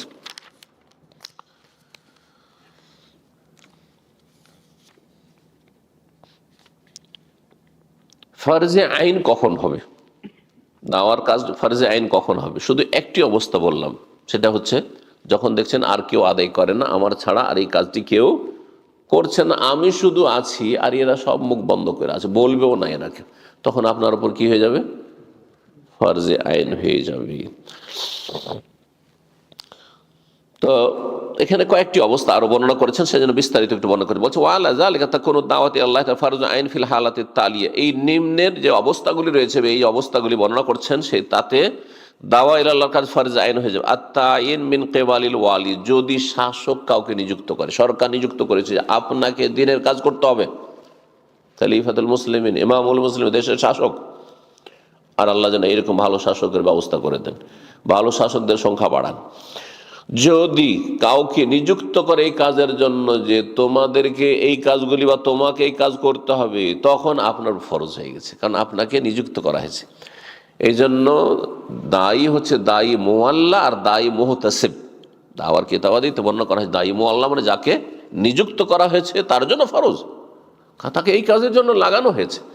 আর দায়ী মুহতাসিব মানে নেকির আশায় করছেন, বললেন নেকি নেকি পাবো সেই জন্য করছেন, কিন্তু আপনাকে কেউ বলেনি, আল্লাহ রসুলের বিধান ছাড়া কেউ আপনাকে এই কাজের জন্য নিযুক্ত করেনি। যেমন আমরা সাধারণ মানুষ, আমরা সবাই দায়ী মুহতাসিব জানেন, কিন্তু যেখানে আমি আমার কাজে আছি, হ্যাঁ নিয়মিত, তখন আমি দায়ী মুআল্লা। জি, তো যদি সরকার পক্ষ থেকে নিযুক্ত করা হয়, এতে তাআতাল্লিল্লাহ তাআলা আল্লাহর আনুগত্য করলেন, ওয়ালি রাসূলের আনুগত্য করলেন, ওয়ালি উলিল আমরে এবং শাসকের আনুগত্য করলেন, আর আনুগত্য করা ফরজ আল্লাহ এবং রসুলের এবং শাসকের। 2 নম্বর অবস্থা, যখন দাওয়াতের কাজ ফরজে আইন কখন হবে? যখন দেখছেন আমার ছাড়া এই বিষয়ে জ্ঞানী কেউ নেই, আলেম শুধু একজন এই বিষয়ে বাকিরা কিছু তেমন জানে না, বলার মতো যোগ্যতা নেই, আর এই বিষয়ে তাদের জ্ঞানও নেই। আত-তাফাররুদ বিল ইলমি, আপনার ছাড়া কেউ জ্ঞানী নেই, অথবা আল কুদরাতে, অথবা আপনার ছাড়া কেউ সক্ষম না, বাকিরা বলতে পারবে না, তাদের হিম্মত নেই বলার। এইরকম জালেমের সামনে অথবা এরকম প্রভাবশালী শাসকের সামনে, এইরকম শিক্ষিত লোকের সামনে কথা বলার কারো চান্স নেই, শুধু আপনার চান্স আছে। তখন একজন ব্যক্তি কোনো শাসকের কাছে পৌঁছিতে পারছে, আমরা পৌঁছিতে পারছি না, তার জন্য ফরজে আইন। তখন এই কথা বললে হবে না যে আরও তো ওলামারা আছে, ওরা যেতে পারছে না, আপনি সেখানে গিয়ে বসছেন, আপনি সেখানে বসার সুযোগ পেয়েছেন, কথা বলার সুযোগ পেয়েছেন, সুতরাং আপনারও ফরজে আইন হয়ে গেছে।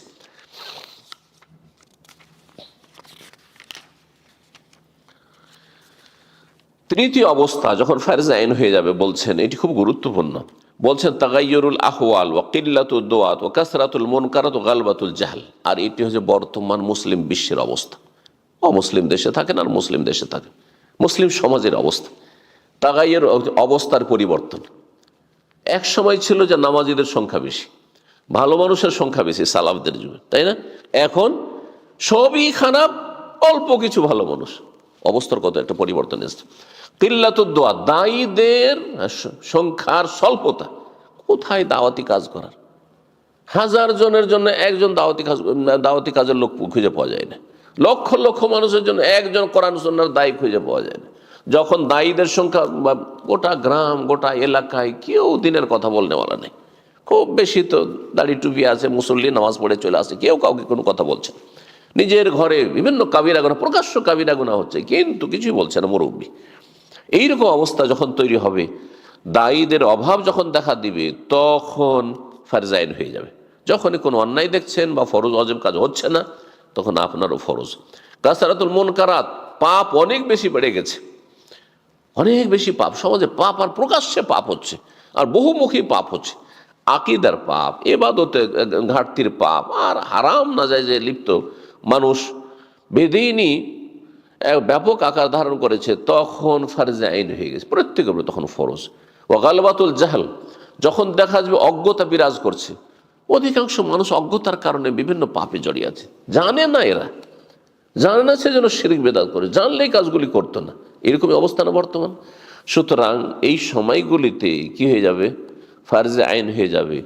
শাইখ ইবনে বাজ রাহিমাহুল্লাহ বলছেন, ফাইন দা কিল্লাতি দোয়াতে, যখন দেখবে দায়ীদের সংখ্যা খুবই কম, ওয়াইন দা কাসরাতিল মুনকারাত, পাপ অনেক বেশি বেড়ে গেছে, ওয়াইন দা গালবাতিল জাহাল, আর যখন অজ্ঞতা বেশি বিরাজ করছে, ব্যাপক আকার ধারণ করেছে, কাহালেনাল ইয়ম, তিনি তার জামানার কথা বলছেন, আজকে থেকে 40 বছর আগে, 30 বছর আগে, 50 বছর আগের কথা বলছেন তিনি, যেমন বর্তমান যুগে, তাও তিনি আরব দেশের কথা বলছেন। চিন্তা করুন আপনি, কাহালেনাল, যেমন আজকের অবস্থা আমাদের, তখন দাওয়াত ফারজে আইনি, তখন ফারজে আইন দাওয়ার কাজ হয়ে যাবে।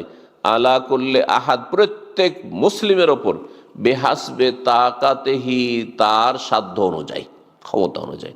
মজমুল ফাতাওয়া প্রথম খণ্ড 332 পৃষ্ঠা। কথা অনেক লম্বা হয়ে গেছে, আর আমার মনে হয় এখানে ক্ষান্ত করে ভালো হবে নাকি? হ্যাঁ, কি মনে করেন? যথেষ্ট হয়ে গেছে আলহামদুলিল্লাহ।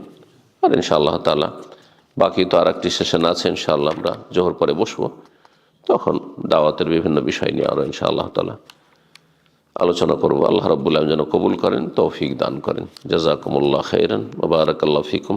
এই সকালবেলা কারো বিশ্রামের সময়, কারো কাজের সময়, আর অনেকের ঘুম অসম্পূর্ণ, আজকালকার জামানা যেটাতে ঘুম অসম্পূর্ণ, এইসব কুরবানি করে যে বসে আছেন, আল্লাহ যেন এটা কবুল করেন, এবং আপনাদেরকে আল্লাহ যেন সার্বিক সুস্থতা দান করেন, মানসিক, শারীরিক, পারিবারিক সব দিক থেকে সুখ শান্তি এবং সুস্থতা দান করেন, হেফাজতে রাখেন। বিশেষভাবে দোয়া করি আপনাদের জন্য। আল্লাহ রাব্বুল আলামিন এই সময় যেসব ভাই বোনেরা দিন শিখছেন এবং দিনের প্রতি আমল করার চেষ্টা করছেন প্রতিকূল অবস্থায়, আর এই সব পরিবেশে দিন পালনের যে চেষ্টা, এটি একটি বড় মুজাহাদা, জিহাদ, এটি গুরুত্বপূর্ণ জিহাদ।